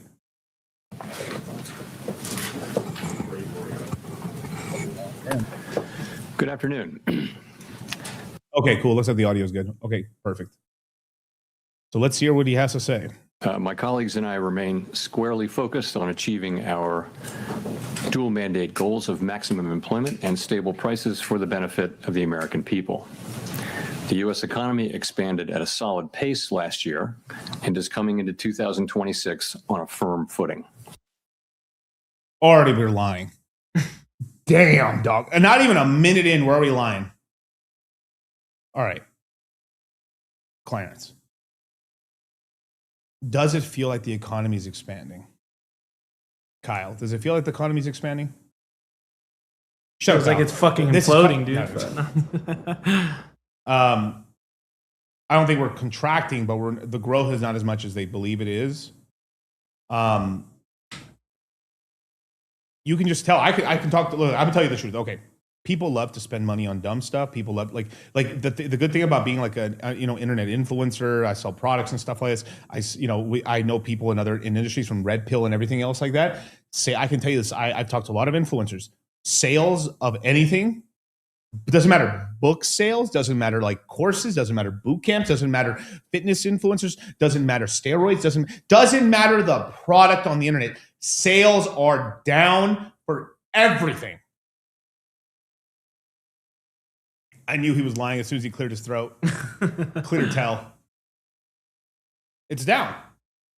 I think most people depend. So it's, I'm not talking about like, you blew up off some niche thing and you're like, if you go from zero and you blow up, you're making money, of course. But I'm talking about people who've been around a long time that are like out here and stuff like this. They'll tell you sales are down. Even OF sales, yeah, the average person on OF doesn't even get a chicken nugget for coochie. The average price of OF statistically is $5.99. You couldn't even get a double Whopper meal with that shit. She ain't even a quarter pounder, dog. Ain't even a quarter pounder. I can do the math to dong ratio on that, but I'm not going to. Probably like 2 inches. Strip clubs are down. That's actually one of the biggest indicators. The strip club index. If the strip clubs are down, the clubs are down. I think we're about to lose the biggest hip hop club in Vegas. Yeah, very soon. yeah. Bars are down because my generation ain't drinking. So I'll give the bars a little bit of a pass there. Bars and clubs could, I guess, kind of get mixed in there, right? Oversaturation. Plan B sales are up. Are they actually? Well, it's because Costco sells them for $6.99. Shoo!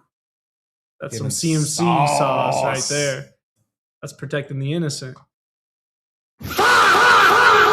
Technically, you're not protecting whatever. If the United States economy is struggling, literally, they're hiding the data, but basically China's in a full-on recession depression right now. Because even people from other countries are starting to repatriate a little bit of their manufacturing. Even if it was just 10% of the factories left China, that's a lot of jobs and money. Well, actually, sports cards. Who buys sports cards? But anyway, regardless, yeah, they're probably. But like, actually, you want a fun fact? Magic the Gathering is getting sued by its board of directors. Shut up. Because they printed too many cards. So like they basically the Magic the Gathering printed so many cards, so their quarterly profits are up for Magic the Gathering, but actually they crashed their secondary resale markets, or basically cards, like basically your PSA 10 market and stuff like that. They crashed them real bad. Now obviously like a Black Lotus and the OG shit retains value because they can't print it anymore. But all the new stuff. I'll give Pokemon their flowers. They're doing it right. Yeah. Is it? Yes, it's true. On my last stream, David, if you watched it, I'll give you some slack because you're tuning in for the Big Alpha stream right now. Yeah. I mean, motherfucker, I put a suit on. A very expensive suit. Vidian says, DCC, so do you think the world is going into two classes, the poor, the middle class, and the super rich? Middle class will be thin? The middle class will be, they're always going to be a middle class, but it'll be thin. It's mostly, the largest segment growing right now is upper middle class, which is like $200,000-$300,000 in household sort of thing, like that, sort of that income bracket. Now, I don't know if this changed, but this was 2024 statistics. The largest amount of people growing into the upper middle class was actually African Americans, which is pretty cool. Yeah. Fuck yeah. Red bottom dress. Wait, hold on. The red bottoms, baby, acceptance with gum. That's the one shit, dude. You can't like these red bottoms are so, you can't keep them clean, dog. Nah, dude. These streets is filthy. Dirty. These streets are filthy. Chanel, are you walking? Staying alive. You know why I wear Christian Louis Vuittons, Kyle? Why? Because I walk in the blood of Christ. Woo! Are you even Christian if you don't got them Christians on, Kyle? I guess not. Fuck, you're right. I ain't Christian. I'm Catholic. but I'm Catholic and Christian. Oh! Wearing Christian. Rapid Unchained's true though, right? The shoe niche is down, bro. The whole market is down. They're like selling, offering below retail shit. Only the most, like the advertising, only the Pokemon segment. So basically, like even the Yu-Gi-Oh side's kind of going down. Pokemon, because it's so big, they're able to make. It's like Rolex has got a name brand. Even like all like watch sales are down. Rolex is maintaining their things, but the secondary markets are hurting. I watched I think like Rolex has basically bottomed out. They've already bottomed out, but like some watches are just not going to recover. Other ones will. But I think right now, if you're looking into collectibles, because I'm going to have, so next Tuesday at 8:30 a.m., Jack, you better fucking thank your lucky stars I like you, motherfucker, because to get me up at 8:30 in the motherfucking morning, you fucking Nordic Swede looking motherfucker, I swear to God, I'm from Denmark, I'm from Netherlands, I'm from Scottsdale. So I'll be doing a stream about that. We're going to be talking about collectibles and stuff because he actually collects a lot of Pokemon cards and stuff. So we'll be talking about collectibles, finance, and stuff, and Red Pill content. So next Tuesday I'll have a stream with Jack Napier. It's going to be pretty cool, actually. He knows the market actually pretty well. But basically, the smartest thing to do, like long term, like it's about generations here. Where's my phone? Fuck, I'll do it in the break. But probably right. So you got to look. What did millennial like right now? Okay. Classic cars since about let's call it the mid 90s, late 90s. Classic cars went on a 20-year run, 30-year run. All the cars the boomers wanted. Now the boomers are in retirement age. Boomers are selling off their cars because they can't drive them and they have too many of them. Of course, some people are just going to keep their cars, but a lot of people are selling the extra cars now. The classic car market's going like this. Okay, oversaturation because they're dying off. Because the youngest boomers right now are I think all of them are at 62 years old, 63 years old. They're all in retirement age. The oldest boomers, fuck, dude, I think they're in their 70s. Maybe about to enter their 80s. Kind of crazy. Kyle, look it up. But look it up on your phone, Kyle, so we can just have the screen up. Thank you. But millennials are the next ones up, right? We're about it economically, where we take over the economy basically in 2028, 2029. Okay? And we control it as the growing income from from 2035 and sustain it until basically the early 2040s, where it then transitions to Zoomers in 2044. It's 62 to 80 right now. 62 to 80. Okay. Damn, off the dome. Damn, Miguel. Fuck. Financial red pill, man. Finance red pill god, dog. But now everyone knows if you got a lot of money and you have to have, if you have a lot of extra money right now, you buy a fucking PSA 1999 original first edition Charizard. It's just it's a Bitcoin, dog. I mean, literally, you can't. It's almost impossible to lose money on that shit as long as you're not buying at the top, right? Like right now, they're kind of down right now. Things are not kind of soft right now. You get yourself for first edition Blastoise. Not just a Blastoise and a Charizard. You don't want the fucking. No one choose that other starter. Let's be for real. Or a fucking gangster ass Pikachu. But now even the Pikachus are kind of lame. You buy those two. Those will be in the money till the 2040s, dog. Fuck what you heard. Those will be in the money. You'll make money. Fuck Venusaur, bro. Let's stop it, bro. Stop it. Yeah, ain't cool. It ain't cool, bro. You don't got sunglasses like Squirtle. Yeah, man. Big man Blastoise. Big man Blastoise. Oh, we got to charge. Yep, yeah. Nice. 1999, American, because no one gives the Japanese are still worth something, but besides the Japanese, the Americans, no one gives about the French version. No one gives about the Australian. No one gives a fuck about any of them. It's got to be America. From sea to shining sea, Blastoise, Charizard, and fuck your fucking life. Bill,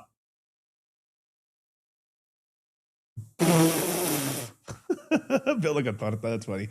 Now, okay, so besides that, okay. This is actually a very niche thing that people aren't talking about. I'm giving you so much sauce here, you guys. Go get PSA 10s that you can buy them. They're not that expensive, but they're going to become much more expensive later on because right now things are doing bad. So people are selling shit off right now because as long as the interest rates are high, people are selling assets off because they need money. Okay. PSA 10 gold, silver version. The original, the Pokemon, the red version, the original one. I'm not talking about the redos. Yeah. I'm talking about the original ones, mint condition, PSA 10s in the box, or maybe they have the thing inside. Either one, whichever you can afford. Those are underpriced right now. You're gonna make a ton of money on those. I'm telling you, they're way cheaper than the Charizard first edition. Obviously, that's the money shot. Because some people want to buy those. Because some people just want to have in their collection because they never got. That's a part of my childhood. I played the original Game Boy. I played red version, yellow, green, blue. But the one for me, if I think about myself, because I'm like a younger millennial, the game that I played growing up was silver and gold, which is with Ho-Ho and what's that shit called? Lugia, right? Charizards are going for 30K. That seems a little cheap. I think Charizard's 100 G's right now. But it's hard to look at. It's hard to look it up. You have to look at. This is the one thing where you have to get a professional who's in this shit to make sure you're not getting ripped off and you're getting a legit one. Because man, the fakes on here are insane. Should I sell my PSA Kobe rookie cards? Not now. I would during a bull run if you're going to do it, because Kobe's going to be famous. But here's the problem: is that it's going to lose a little bit of relevancy over time because the people who watch Kobe were what? I mean, it's like 2010 and below, that sort of thing. So it's still good. Like into the 2030s, the Kobe card's still going to be worth a lot of money. But that's a weird one. Like Michael Jordan, always. It's like your Michael Jordan card. It's forever going to be. It's just never going to lose value. Like a Babe Ruth. It's always, bro. Wayne Gretzky, right? Always, right? Even though Canadians hate Wayne Gretzky right now because he likes Trump. Collectibles and money laundering.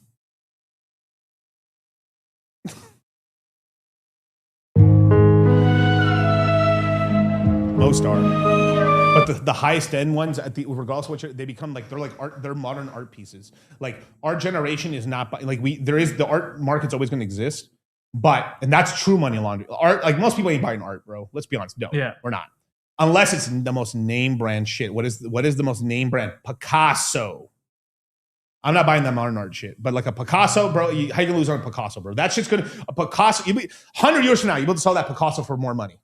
Regardless, inflation proof, you're gonna make money. Always. Right?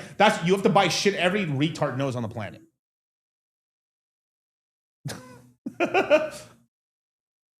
Gigabrains make money, retards make money. Who gets fucked? The middle.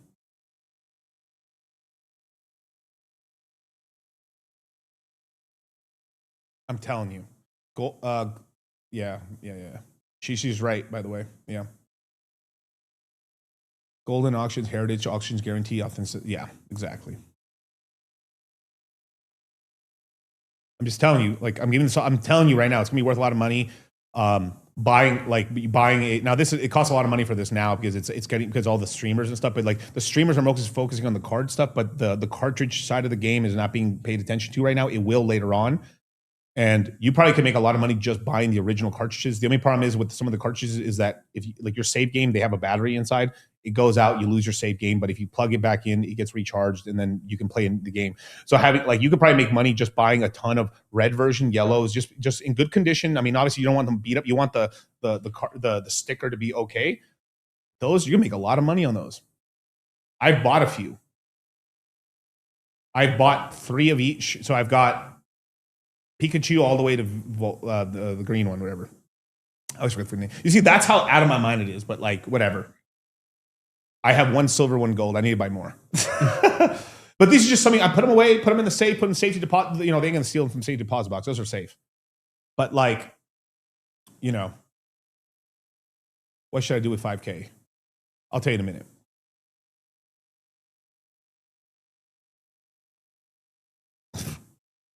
Always, right? But I'll save some of this Pokemon, some collectibles and stuff, because you have to look. What did millennials grow up with? You have to get the most name brand, highest tier shit of that, and you'll make money with it because you'll be able to sell that out. You'll be able to send your kid to college if college exists in some form or state. It probably will, and you probably make some money. I'm telling you, leaf green, fire red. Yeah, Kyle. Okay, tell me what's the last one people really gave a fuck about? Was it white? Was it white, black, or what was the fuck called? I guess it'd be Y and Z, Y and X, or Y and Z. That might be the last one because X after and that, Y or I whatever. think it started falling.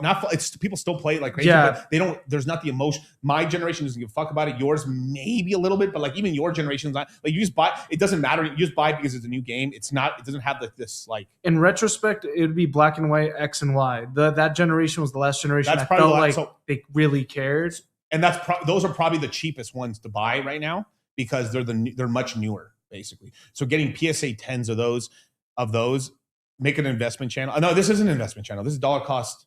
This is dollar cost. I'm the red pill of finance, dog. Yeah. This is the facts, bro. I guess it just holds sentimental value, yeah. generational value, because then you then sell most of it. I still keep a couple just because keep them in the safe, but then you jump over to Xers. This is where like I interrogate Kyle, and then Generation Alpha. I'm looking at my son right now, like what you like right now. Right now, Mickey Mouse Club seems to be winning right now, big time. Gonna have a but it's hard to squish win on that. The mouse is losing stock wise right now. So we don't have cultivate crypto. No, not right now. Nice. Dollar cost collectibles. I just call it dollar cost money. DMC, DCM, CCC. All right, pull us back up, Kyle. All right, let me go back a little bit.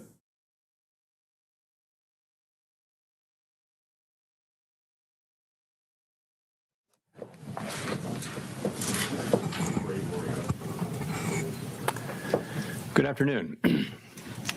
My colleagues and I remain squarely focused on achieving our dual mandate goals of maximum employment and stable prices for the benefit of the American people. The U.S. economy expanded at a solid pace last year and is coming into 2026 on a firm footing.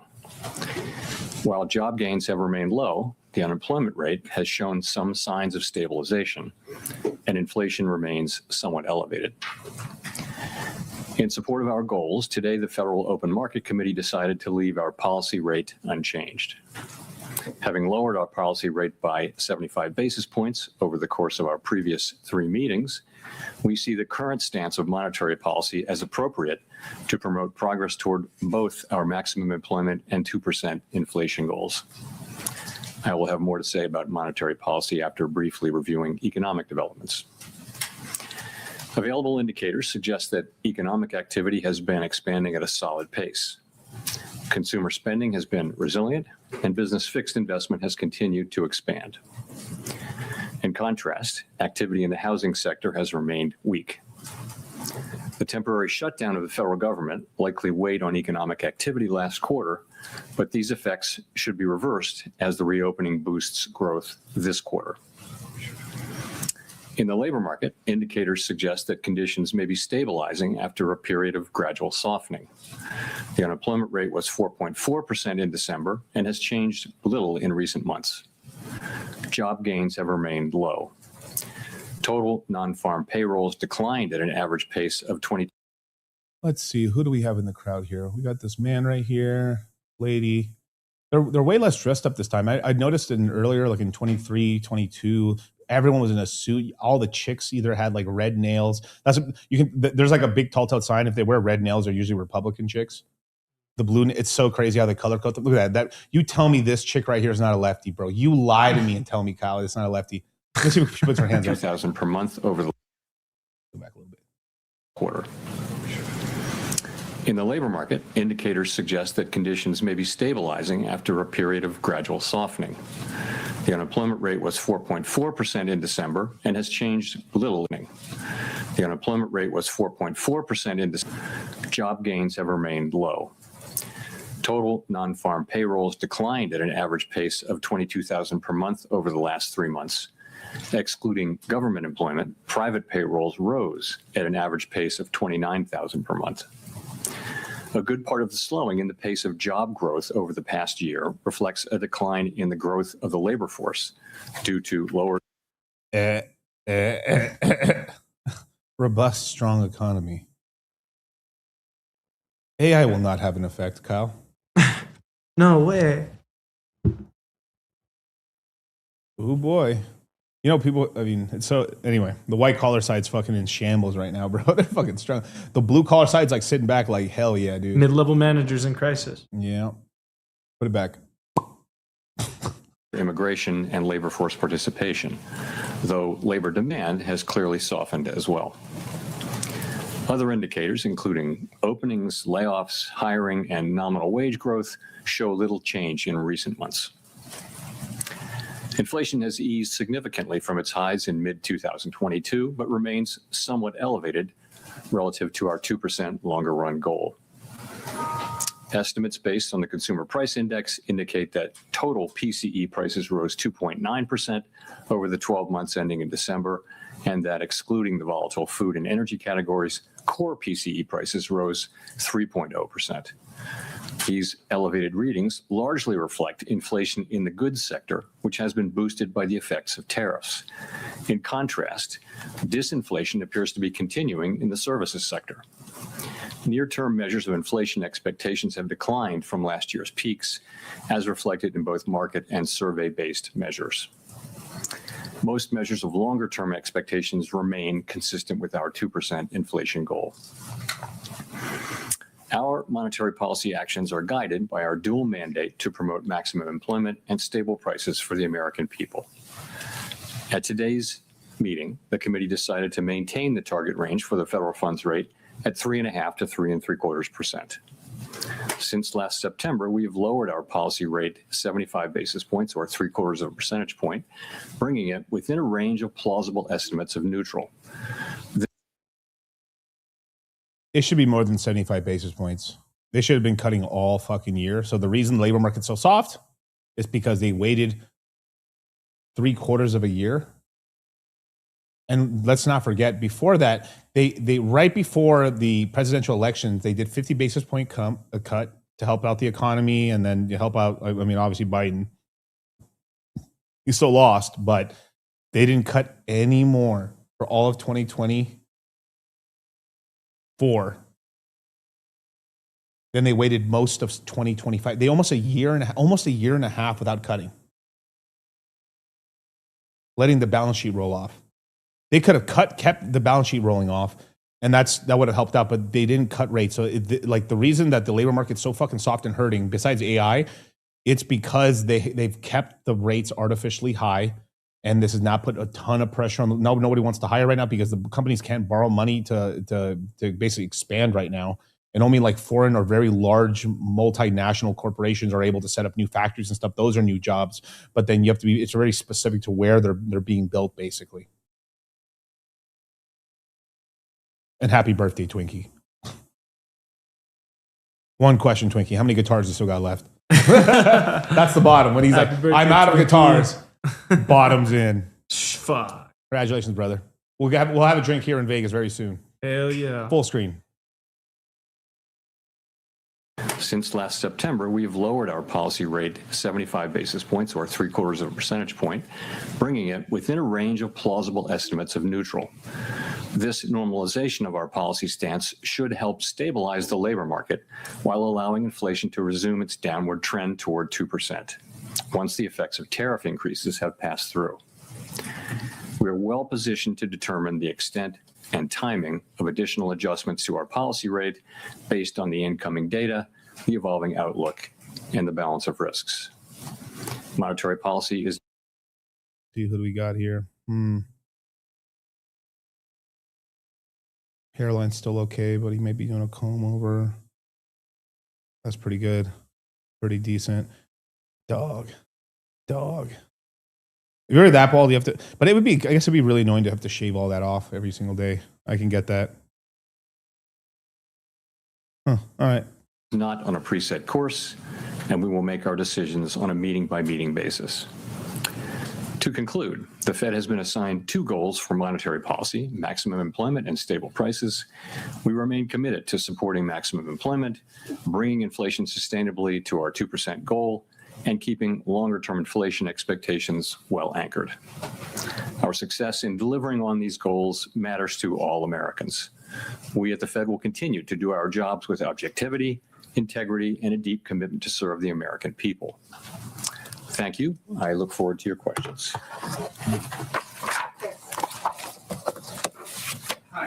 So they said a whole lot of nothing. Basically, the inflation's down and the job market's really weak. Wouldn't that mean a great time to cut? But he didn't.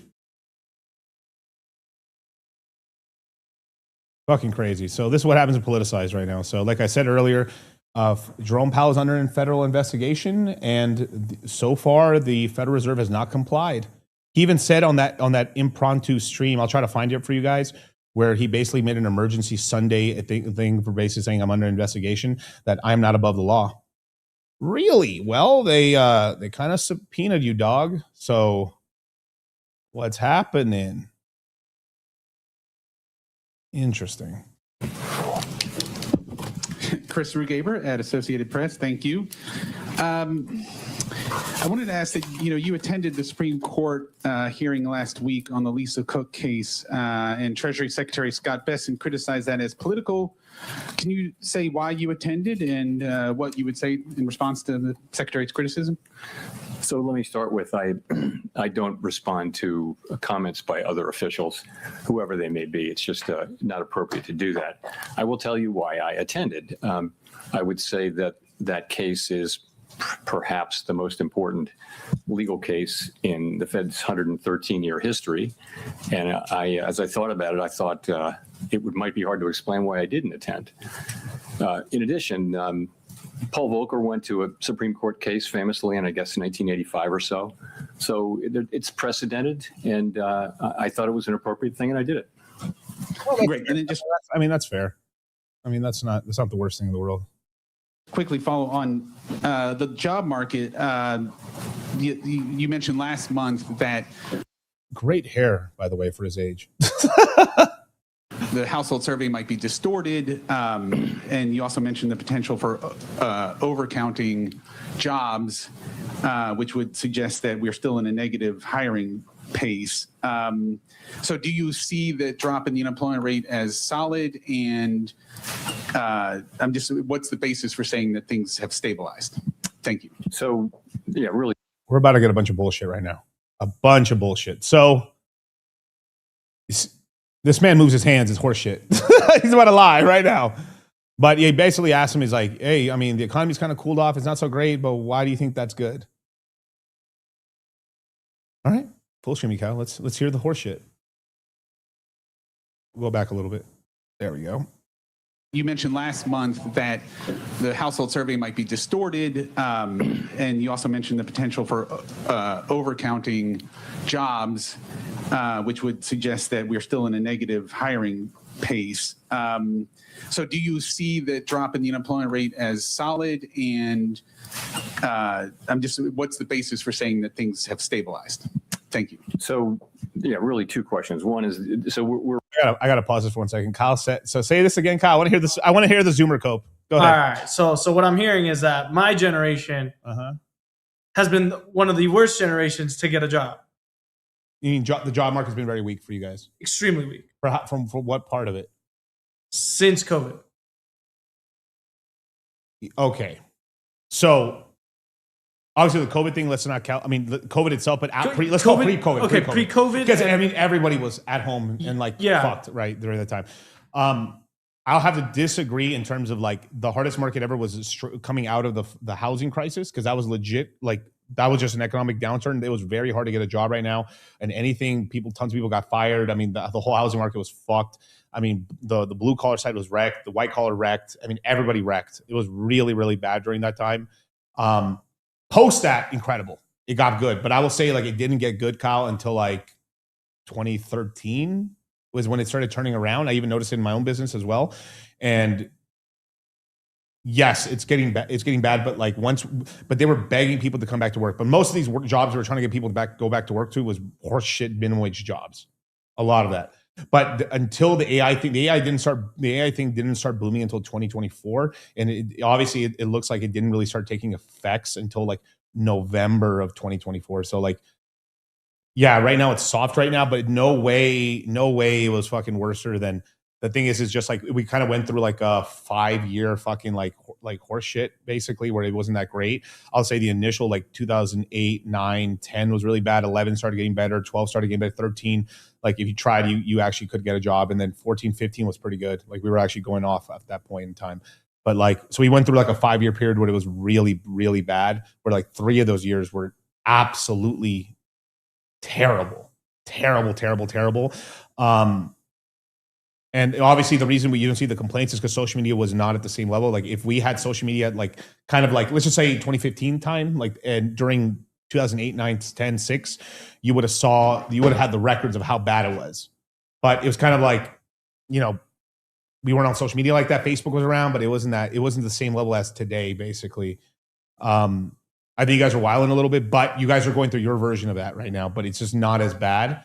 But it is, but like right now, hiring's down like that. But nobody was even getting hired at all. I mean, basically the same sort of thing. Like if I look back, 40-year-olds were only getting hired, or like we only peak 35-year-olds were getting hired. No entry level job. No one was getting hired. Doesn't matter from computer science or anything. No one's getting hired at all during like after the housing crisis. So like we'll have to see. Like I think you're right. I mean, obviously since in recent history, yes, it's fucking terrible right now. That's Absolutely. what I'm saying. That's what you guys can't get entry level jobs, but it like in the same level of drop, it's not the same. Also, we're having sectors getting taken out. Yeah. So but there's exceptions. There's exceptions, of course. How often do you say the N word?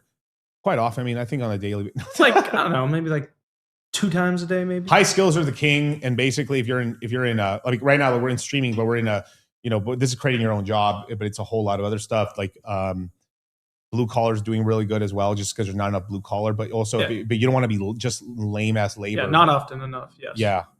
What do you mean? Oh, stupid, bro. Yeah. At least 23 times a day. At least 23 times a day. Yeah. Should I do it? Niggas, yo, niggas in the chat. Can I get a fuck yeah from my niggas in the chat? Let's go. Shout out to all the realest niggas in the game. From the OG nigga and the super chat nigga himself. Thank you for the huge. Thank you for the YouTube subscribes. Like, subscribe, and hit the notification bell. I am Shadowband. And join the Citadel, you guys, if you want my unfiltered rants and questions and AMAs. Also, tomorrow we'll be doing a webinar with Rollo Tomasi at 6 p.m. Pacific Standard Time. So right after we do Charlie's stream tomorrow, we'll be live with Rollo Tomasi. Also, we got Fresh actually here in Vegas. We're going to be hanging out with him right now after the stream. So shout out to Fresh. Oy vey. And GG33. Let's go. Actually, GG33 was on a flight right now coming to Vegas. He's in first class. Guess who's in first class with him? Mike Tyson. Oh, so he was hanging out with he was like talking, like Mike Tyson and his wife recognized him. Yeah. Like, oh shit. So he was like, that's pretty cool. Gigi was talking to so Gigi Fresh were on the plane, and like Mike Tyson recognized Gigi, dude. That was pretty sick, dude. That's pretty good. Fresh played the song. Did he really? I don't know. You don't want to believe anymore because it's like who posts this stuff. Then it's like Fresh updates. I mean, not Fresh. Like you'll see look at who posts the video. It'll be like Sneeko updates. Which way is it bent towards? Mm-hmm. But part of this, I mean, it's real, but also part of it also is it's attention. It's they're just trying to keep like, even if it's good, bad, they're just trying to keep, more, like keep them in the news because it just keeps them relevant, basically. Yeah. Let's see. Myron said the stream that Fresh played the song. Okay. I didn't hear that, but okay, cool. Yeah, it's really not that deep. It's not that deep. It's crazy, dude. Yep. All right. Full screen us. Let's go. It's just how many songs in the club do they play where like kill, murder, sell drugs, fuck these bitches? I mean, like, fuck, dude. Most music is fucking terrible, dude. They dropped a whole bunch of horse shit, bro. We're getting through the distortions in the data from the shutdown. However big they were in November, they're smaller in December. So we're getting to a place where they're no longer material. They're still there, but it's a tweak here and there. The reason why we changed the statement, let me pull it out, was simply it used to say that judges that downside risks to employment rose in recent months. So we saw data coming in which suggests some signs of stabilization. I wouldn't go too far with that, but some signs of stabilization. There are also some signs of continued cooling. And so we thought that was no longer an accurate description of the data. In addition, the outlook for economic activity has clearly improved since the last meeting. And that should matter for labor demand and for employment over time. So for those two reasons, we thought we would take that language out of the statement.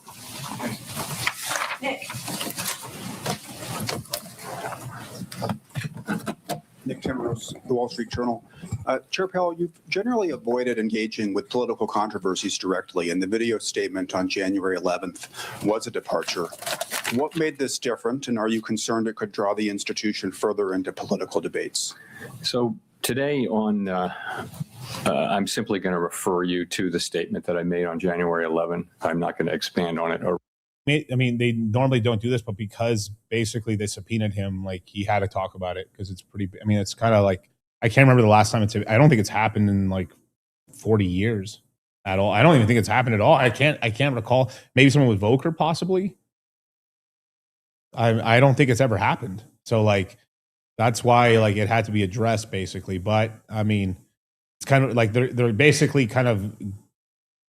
Maybe there's some fraud a little bit, maybe a bit like it basically the case against him is pretty much that he went over budget on the new Federal Reserve building. I think it was like supposed to be like $2 billion and it went to $4 billion. So maybe they siphoned off $1 billion here. Who knows? But you know, in construction, shit could happen, delays could happen, and then it's also like very expensive places where they're at. So like it could be a sort of thing where like maybe like the cost just ballooned out of control as well. So like I think that's more likely, but this is a way to slap him up. But normally they wouldn't subpoena us. The government doesn't like to subpoena anybody unless they got him dead to rights as well. So like obviously they're doing this to him to basically fuck him up for basically not getting in line, basically. Repeat it. So I'm just not going to. This is really about the press conference and the economy and what we did today, and some ancillary areas. But I'm not going to be getting into that. Can you say whether the Fed has responded to the subpoenas? I have nothing for you on that today. Mike. The answer is no. Uh-oh. That's going to be interesting. How can the Fed go into its own building? Hey, bro, they're not, the Federal Reserve is not a federal, it's not a reserve, and it's not the.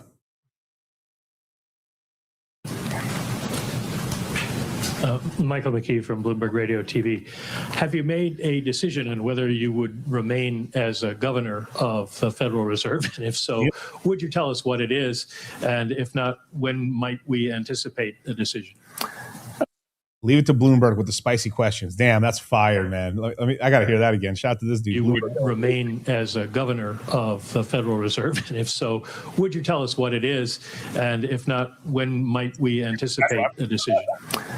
No, and I really, once again, have nothing for you on that today. That either. Why would you want to leave it all under the circumstances? Woo! Again. I don't want to get into this. It's not something I'm. There's a time and place for these questions, but not something I'm going to be getting into today. There's a time and place, but wouldn't this be the time and place to talk about it? You're at a fucking press conference, dog. God damn, dog. Oh my God. Dude. Why would you want to leave it all under the circumstances? Again.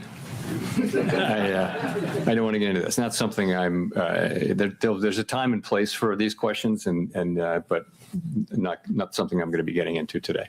Thank you. Thank you. Claire Jones, Financial Times. Thanks a lot for taking my questions. And another one that might, lead to a similar answer. We've seen quite big movements in the dollar over recent days. What do you think is driving the US currency lower? And have you been at all concerned just by the extent of the volatility we've seen this week? Thank you. So, Claire, as you probably know, we don't comment on the dollar. Really, the administration, especially the Treasury Department. What? We don't comment on the fucking dollar? Huh? That's all you do. What do you print the dollars, bro? What the fuck? We don't comment on the dollar? Am I in a fucking bizarro land right now? Oh my god.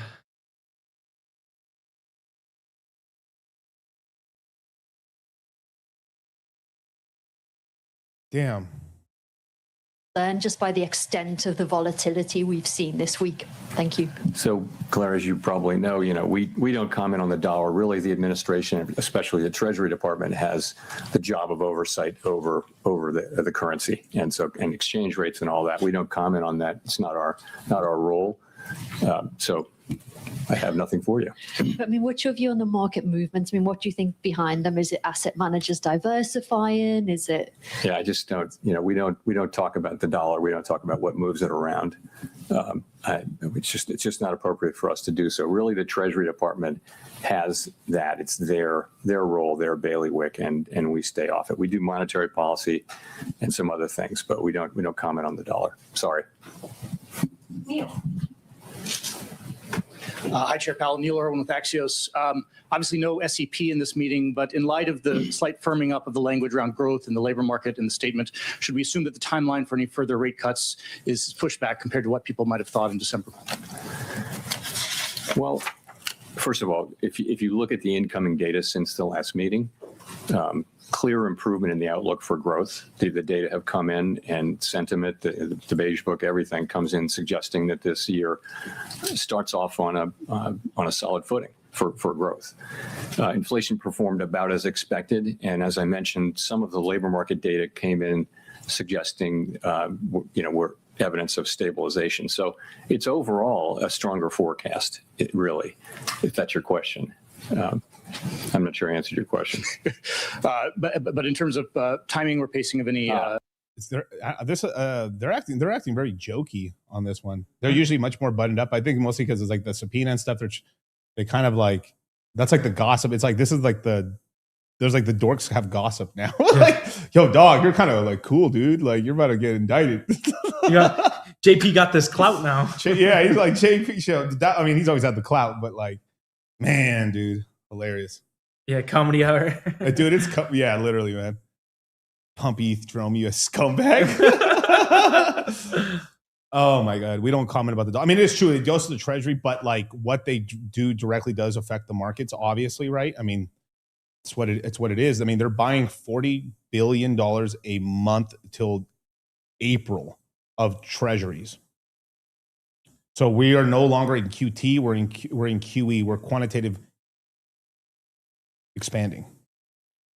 Well, quantitative engorging, really. But yeah, we're expanding the monetary base. Interest rates are not going up right now. So I mean, the meeting overall is goodish because I mean the data. I mean, the only thing bad about the data, like inflation's going down. That's good. The labor market's still really weak, but it's like stabled off weak. It's like it's not getting like massively weaker, but it's like still like the direction is kind of down. It's not great. So like over the, like I heard some stupid person on Twitter say this shit. I mean, it's always Twitter, right? It's always fucking Twitter. Said some shit like basically where's all this money printing? When are they actually doing money? They're doing money printing right now. If the Fed is not getting rid of the balance sheet, we're technically expanding the money supply. They're actually actively printing money, and the overnight repo market, which is basically an emergency lifeline to banks, has been going up quite a lot. I think literally like 2 weeks ago, they printed another $13 billion to give to banks, mostly because silver's been going up so much. So banks have been getting like destroyed and they need liquidity. So the silver and gold market going up is actually hurting the banks. Jen Esquire, pull that up. Let's see what he said. It says, hey, DCC, if the Fed hired a federal contractor to do the remodel, the Fed needed additional work on the remodel. The current Fed contractor gets the job without bidding on the contract. On the contractor. Hey. Contract. I hire a family member. Okay? Gent. With these fucking accusations, bro. He says, that's what happened to the VA in Denver. That's what happens everywhere, bro. I mean, that's government 101. You know, I become the mayor of a town or you become the fucking governor of this place. All the contracts go to my homies. Yeah, you go to the homies or like people adjacent or just like, I mean, you do have to divvy up some stuff because you have to local support. I mean, it's like they usually give it to people who voted for them or like in their constituency, like, oh, I want to help my hometown out. Let me put a couple extra projects to make sure the economy is at least strong in my local. That's what people do. I mean, that's kind of 101, but then there's like exasperated levels where they're like, it isn't like the contractor's trying to make money, but then the contractor's being kicked. That's where it gets dirty. Is like, bro, there's a job in my local town where we grew up and stuff where like, I think they like this tree job. I know some people locally, they checked it out. They bidded on it. That job would have been maximum $100,000 to do this tree job for the city. The city paid $2 million. I don't want to say the What company. do you tell, you know, I don't want to say the company, but it's quite Italian. It's quite Italian. No Mexican got it. I'll tell you that much. Nope. No black firm got it. Real Anglo. As it should be, Miguel. This is Nick Fuentes' America. Oh no. Well, yeah, he is, I guess, Italian Mexican, right? Yeah. Anyway. Additional easing. So we haven't made, what we'd say about this was that after this meeting, after the 3 recent rate cuts, we're well positioned to address the risks that we face on both sides of our dual mandate, and we'll continue to make our decisions meeting by meeting based on the incoming data implications and the outlook and the balance of risks. Haven't made any decisions about future meetings, but the economy is growing at a solid pace. The unemployment rate has been broadly stable, and inflation remains somewhat elevated. So we'll be looking to our goal variables and letting the data light the way for us.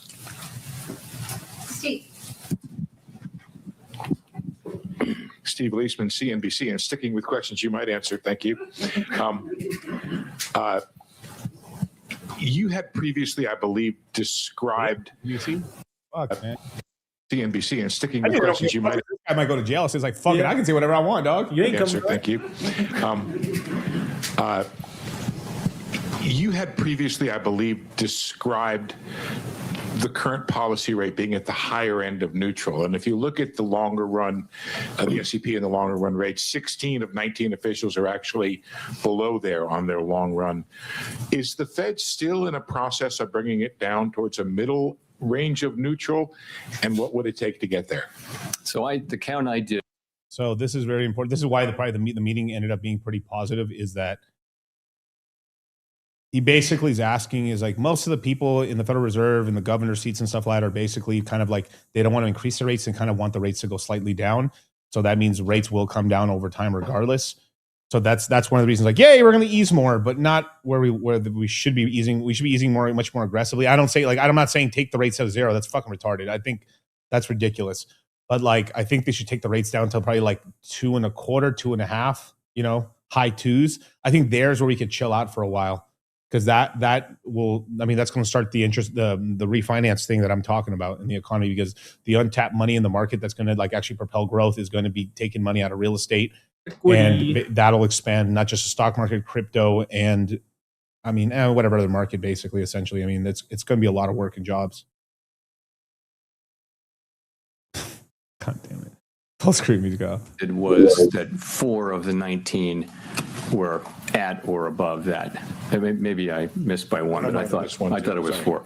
And if you look at the dealer survey, it was 10 out of 58 where we're at or above. So you're right. It's the higher end of the range. What we say is it's within the range of plausible estimates. This is the higher end of that range, but so for some people they think it's neutral. I think.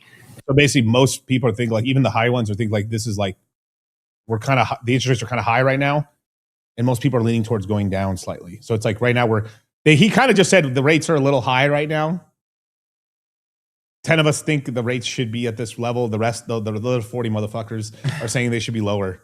But like we're still within the range. 7 out of 10 doctors recommend.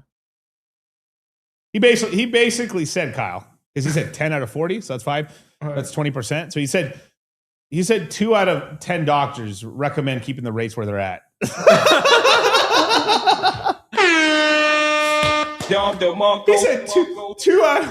said 2 out of 10 doctors recommend smoking, so I'm gonna continue to smoke. Jesus. Oh my God. God damn it, bro. 58, where we're at or above. So you're right. It's the higher end of the range. What we say is it's within the range of plausible estimates. This is the higher end of that range. But so for some people they think it's neutral. I think, and many of my colleagues think, it's hard to look at the incoming data and say that policy's significantly restrictive at this time. It may be sort of loosely neutral, or it may be somewhat restrictive. It's in the eye of the beholder, and of course, no one knows with any precision. So, you got to follow up. I get what you're saying, but some officials have described the Fed being in a mode of bringing it down eventually over time. Are you still in that mode, or is this a place to hang out? Yeah, no, I would say if you look at the SEP from December, most people had additional normalization. But at the same time, we've done a lot of the process of normalizing. A good piece of it is done with 75 basis points, and before that, 100. It's 175 basis points we've cut since we began cutting in September of 2024. It sounds like a lot, but you have to understand in December of 2021, we were at 0.25, 25 basis points, basically 0%. We basically were at zero. And within a year and a half, we went from 0 to 550 basis point increase. That's a lot of X's. That is literally a 25X, 20X to the cost of money.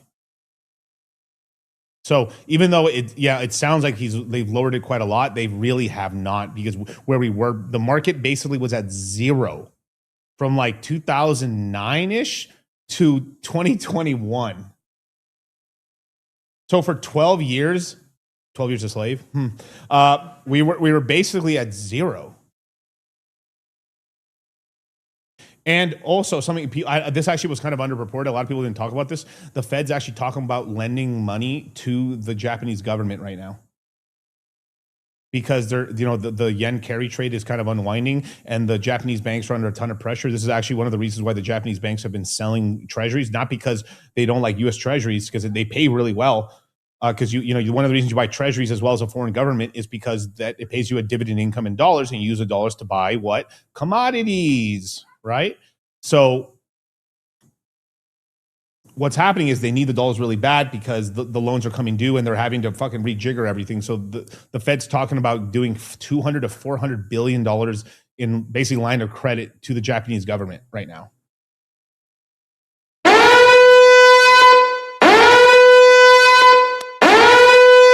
But right now they're trying to keep that under wraps of like those spreads and shit. So who knows? Maybe it gets done and it doesn't get really discussed, but it's some money's going to go out to the Japanese government.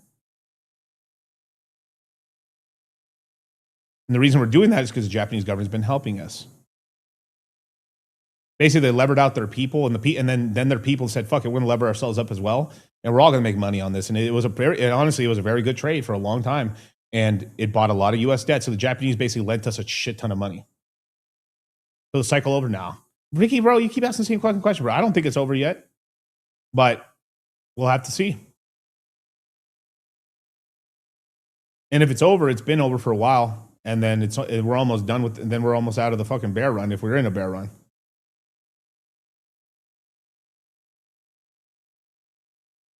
Full screen. So you've moved now to, 3 Fed funds is running just a little below 3.65%. So you've moved a good way, and we think we're well positioned here to watch how the economy performs, look at the data. We're not making decisions about future meetings, but we do think we're well positioned after those 3 cuts to let the data speak to us. Amira. Thank you, Chair Powell. Mara Moakley from Bloomberg News. To what extent did the committee discuss the possibility of cutting at this meeting or in March? And how are you all thinking about the conditions that would merit another rate cut? Is there broad agreement on the committee about what it would take? So there was broad support on the committee for holding today. Broad, I would say, including among non-voters. So that's where that was. Of course, here's the big what if the subpoena never came, would they have cut maybe? I mean, because we don't get into politics. But dog, you're politicking now. They're basically saying, hey, we're not going to cut until I'm out of here, bitch. Not heard, but just, in general, the word bitch. Because we got 2 more meetings. I believe we have a meeting in, let's look. We have a meeting in March 18th and April 29th. And after that, by June 17th, which is the next meeting after that, we'll have a new Fed chairman appointed by Donald Trump. We shall see. Full screen.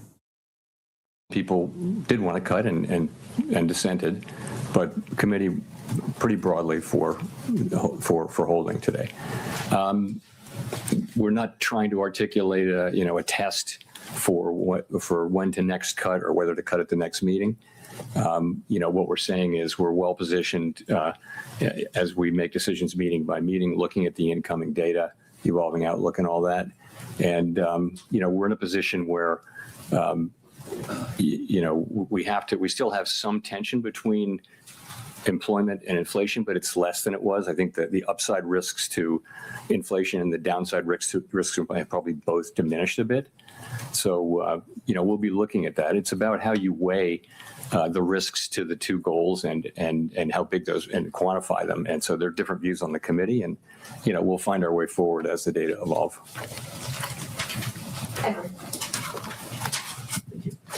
Thank you, Mr. Chairman. Edward Lawrence from Fox Business. Has the effects of tariffs already moved through the economy on prices? A lot of it has. So basically, there are many different estimates, and they're all highly uncertain. But most of the overrun in goods prices is from tariffs. And that's actually good news, because if it weren't from tariffs, it might mean it's from demand, and that's a harder problem to solve. We do think tariffs are likely to move through and be a one-time price increase. So most of the overshoot, if you were to take that out, inflation, core PCE inflation is running just a bit above 2% x the effects of tariffs on goods. And the other good news is, if you look away from goods and look at services, you do see ongoing disinflation in all the categories of services. So that's a healthy development. So that's what's going on. The expectation is that we will see the effects of tariffs flowing through goods prices, peaking, and then starting to come down, assuming there are no new major tariff increases that are begun. And that's what we expect to see over the course of this year. If we see that, if we see that, that would be something that tells us that we can loosen policy. Also, if we see something that suggests that the labor market is not stabilizing, that in fact the downside risks reemerge, or the data just get worse, we'd have to look at both of those. We have a 2-sided mandate. Yeah, basically, it's very unlikely they're going to cut off what they're saying right now next meeting, but if it's, I don't see the labor market improving in the next 2 months, right? It looks like we're not going down, but we are starting to get some of the investments that Donald Trump got in 2025 are starting to actually come to fruit now in 2026. But it's going to take the whole year for it to really hit and stuff, because it's being built out right there. He looks confused right there. Yeah, he looks, it's basically, he was saying that like the tariffs have happened now, and then basically the worst part of the tariffs have happened because like the one-off inflation that they caused is going away now, or basically priced in now, and there's no further ones. And then some of them are actually going away now because they're pulling back some tariffs and stuff. Yeah. Well, they basically left it open right there where like if it keeps weakening, they're gonna have to step in and rate cut basically, and that's why they're going to continue to do the 40 billion plus a month just to stabilize, because that's what they're basically hoping. They're like, the 40 billion we're doing right now should stabilize the market, but they're kind of like, while allowing the labor market to worsen too. It's fucking stupid. Because they want to get the inflation down, but the inflation is going down already. So it's kind of, it's very dumb. They should slightly cut, or just continue the cut down a little bit, because I think they're still too restrictive. Unless they're forcing him to fucking ruin his legacy. It's already stained his legacy, because if he didn't do this stuff, up until the actual election, in the middle of 24, he had his legacy was incredible. He got us through a soft landing through COVID. And so he did a great job. I've said this for years, since 22 and 23 and 24, he did a really good job. Then he started playing politics, and I still was saying he's doing a great job up until like the beginning of 25, and then from 25 onwards, I was like, "What the fuck? What the fuck?" I mean, every time I was on here doing a breakdown or a Fed meeting breakdown, I was saying, "What the fuck? Why isn't he cutting? Why isn't he cutting?" They're like, "Whoa, what's?" And then we're like, because I was like, I even said like the latest he should be cutting is like May, but like why? He like I could understand maybe January not cutting, but like he missed March. He missed so many meetings to cut. It's ridiculous. I mean, basically a year and a half of not cutting is what put us in this position where the labor market's as weak as it is. It's possible that maybe like we probably would just have a flat labor market to like slightly up with the cuts, but now we're actually having people losing their jobs, and the AI is kind of like kind of stopped hiring as well, like for like new entries, not like very good, not like high skilled labor guys or people with like much more experience in the white collar side. Yeah. No, you remember now. I've said he knows what he's doing for the most part, but I think he got put into politics or they caught him on the island. Yeah. And he had to play blackmail, ball. something somewhere. He stopped acting. He started acting because I can understand politically. All right, I'll do this cut right here before the elections, juice it up, fight it out, win. Trump won. Okay, beautiful. Let's start cutting. He didn't cut. That July 25. Yeah. Mm-hmm. Not good. All right, full screen. But it's probably some blackmail. It's possible. You cannot like it's possible. If I could, if President Trump does pick a new Fed chairman before May, what does that look like? How would you work with that person, and what does that transition period look like? I don't have anything for you on that. That will depend on Congress's actions and things I can't speculate on. Howard. Howard Schneider with Reuters. Thank you for taking our questions. Given the changes in the statement and all you've said so far, is it fair to describe risks to both sides of the Band-Aid as roughly balanced right now? And is the next move necessarily down? I'd say that the upside risks to inflation and the downside. Distracted by the sticker. Sorry, I gotta go back. I didn't even All hear. you've said so far, is it fair to describe risks to both sides of the Band-Aid as roughly balanced right now? And is the next move necessarily down? I think he meant the balance sheet, not the. Yeah. He said Band-Aid. I'd say that the upside risks to inflation and the downside risks to employment have diminished, but they still exist. So there's still some tension between the mandates. Are they fully in balance? Man, hard to say. Okay, so these motherfuckers are not speaking correctly. Mandates. Yeah, is the Band-Aid balance? What a metaphor. So he's basically talking about the as a Federal Reserve, this is the official like Goyslop. They tell us is like the two mandates the Federal Reserve has is a 2% inflation rate, give or take a little bit, but in there, usually a little, like they don't mind having 2.2, 2.3, 2 flat. They don't really like being below 2 because that kind of slows the speed of money down a little bit. And because we're like all money is debt. You learn that shit. The government debt does matter, but it doesn't really at the end of the day, right? Like the Japanese have like the highest GDP to ratio debt ever, but because all their debt's owned by their citizens, who cares?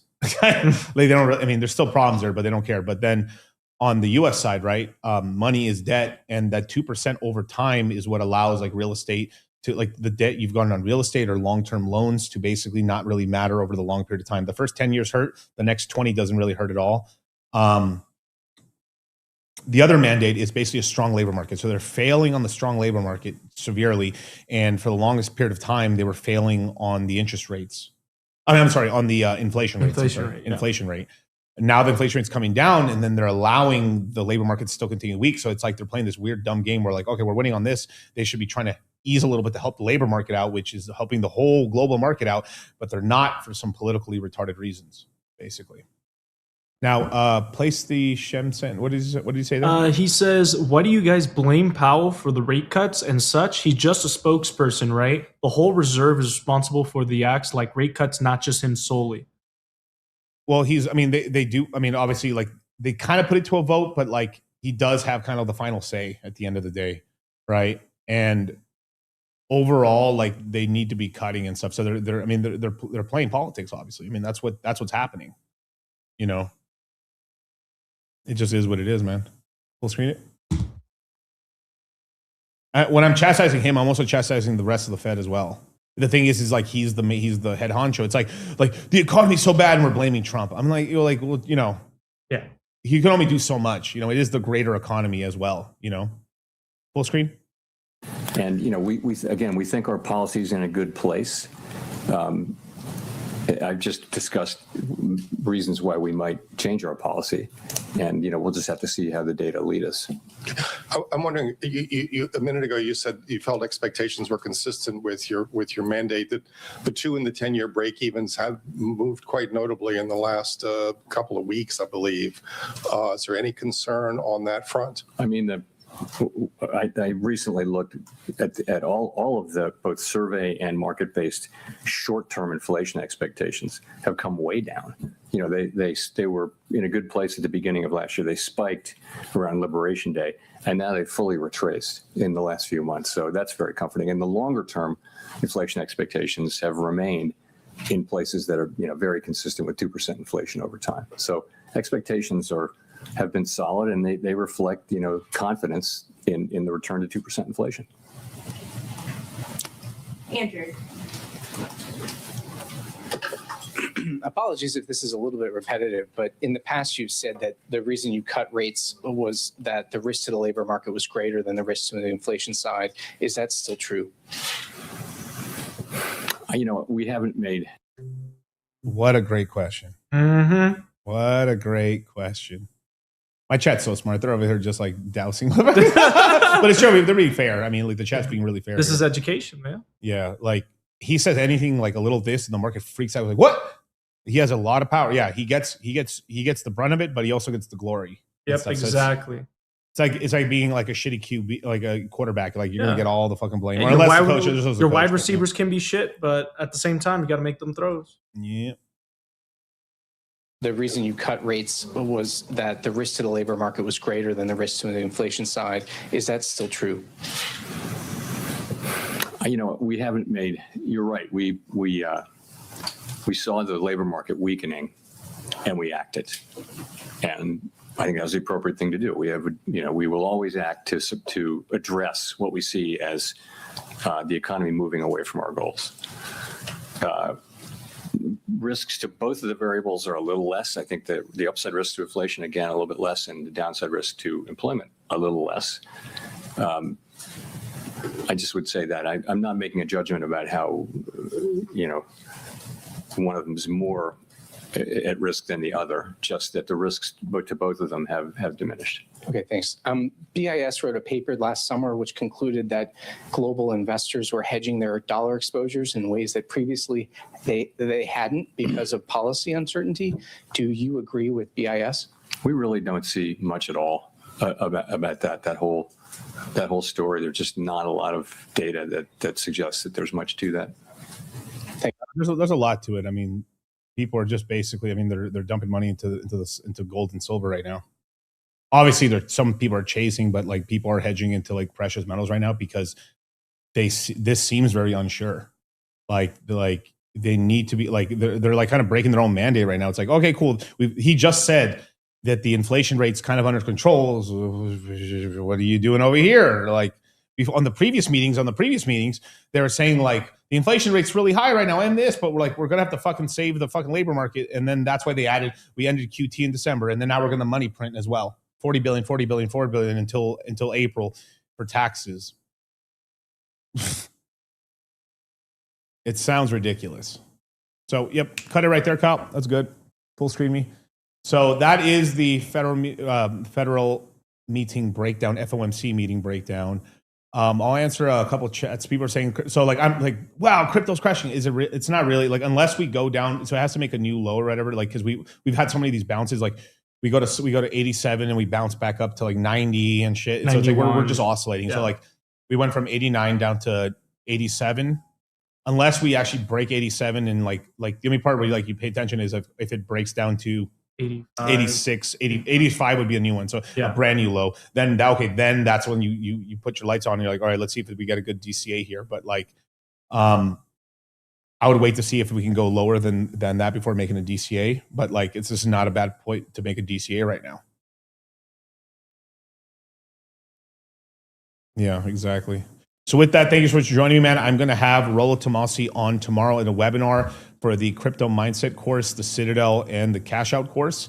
So if you want to get, if you actually join for the Citadel right now, you'll be able to check out that webinar. You get to ask Rollo questions. We're going to go over kind of the red pill finance and all kind of things good about money.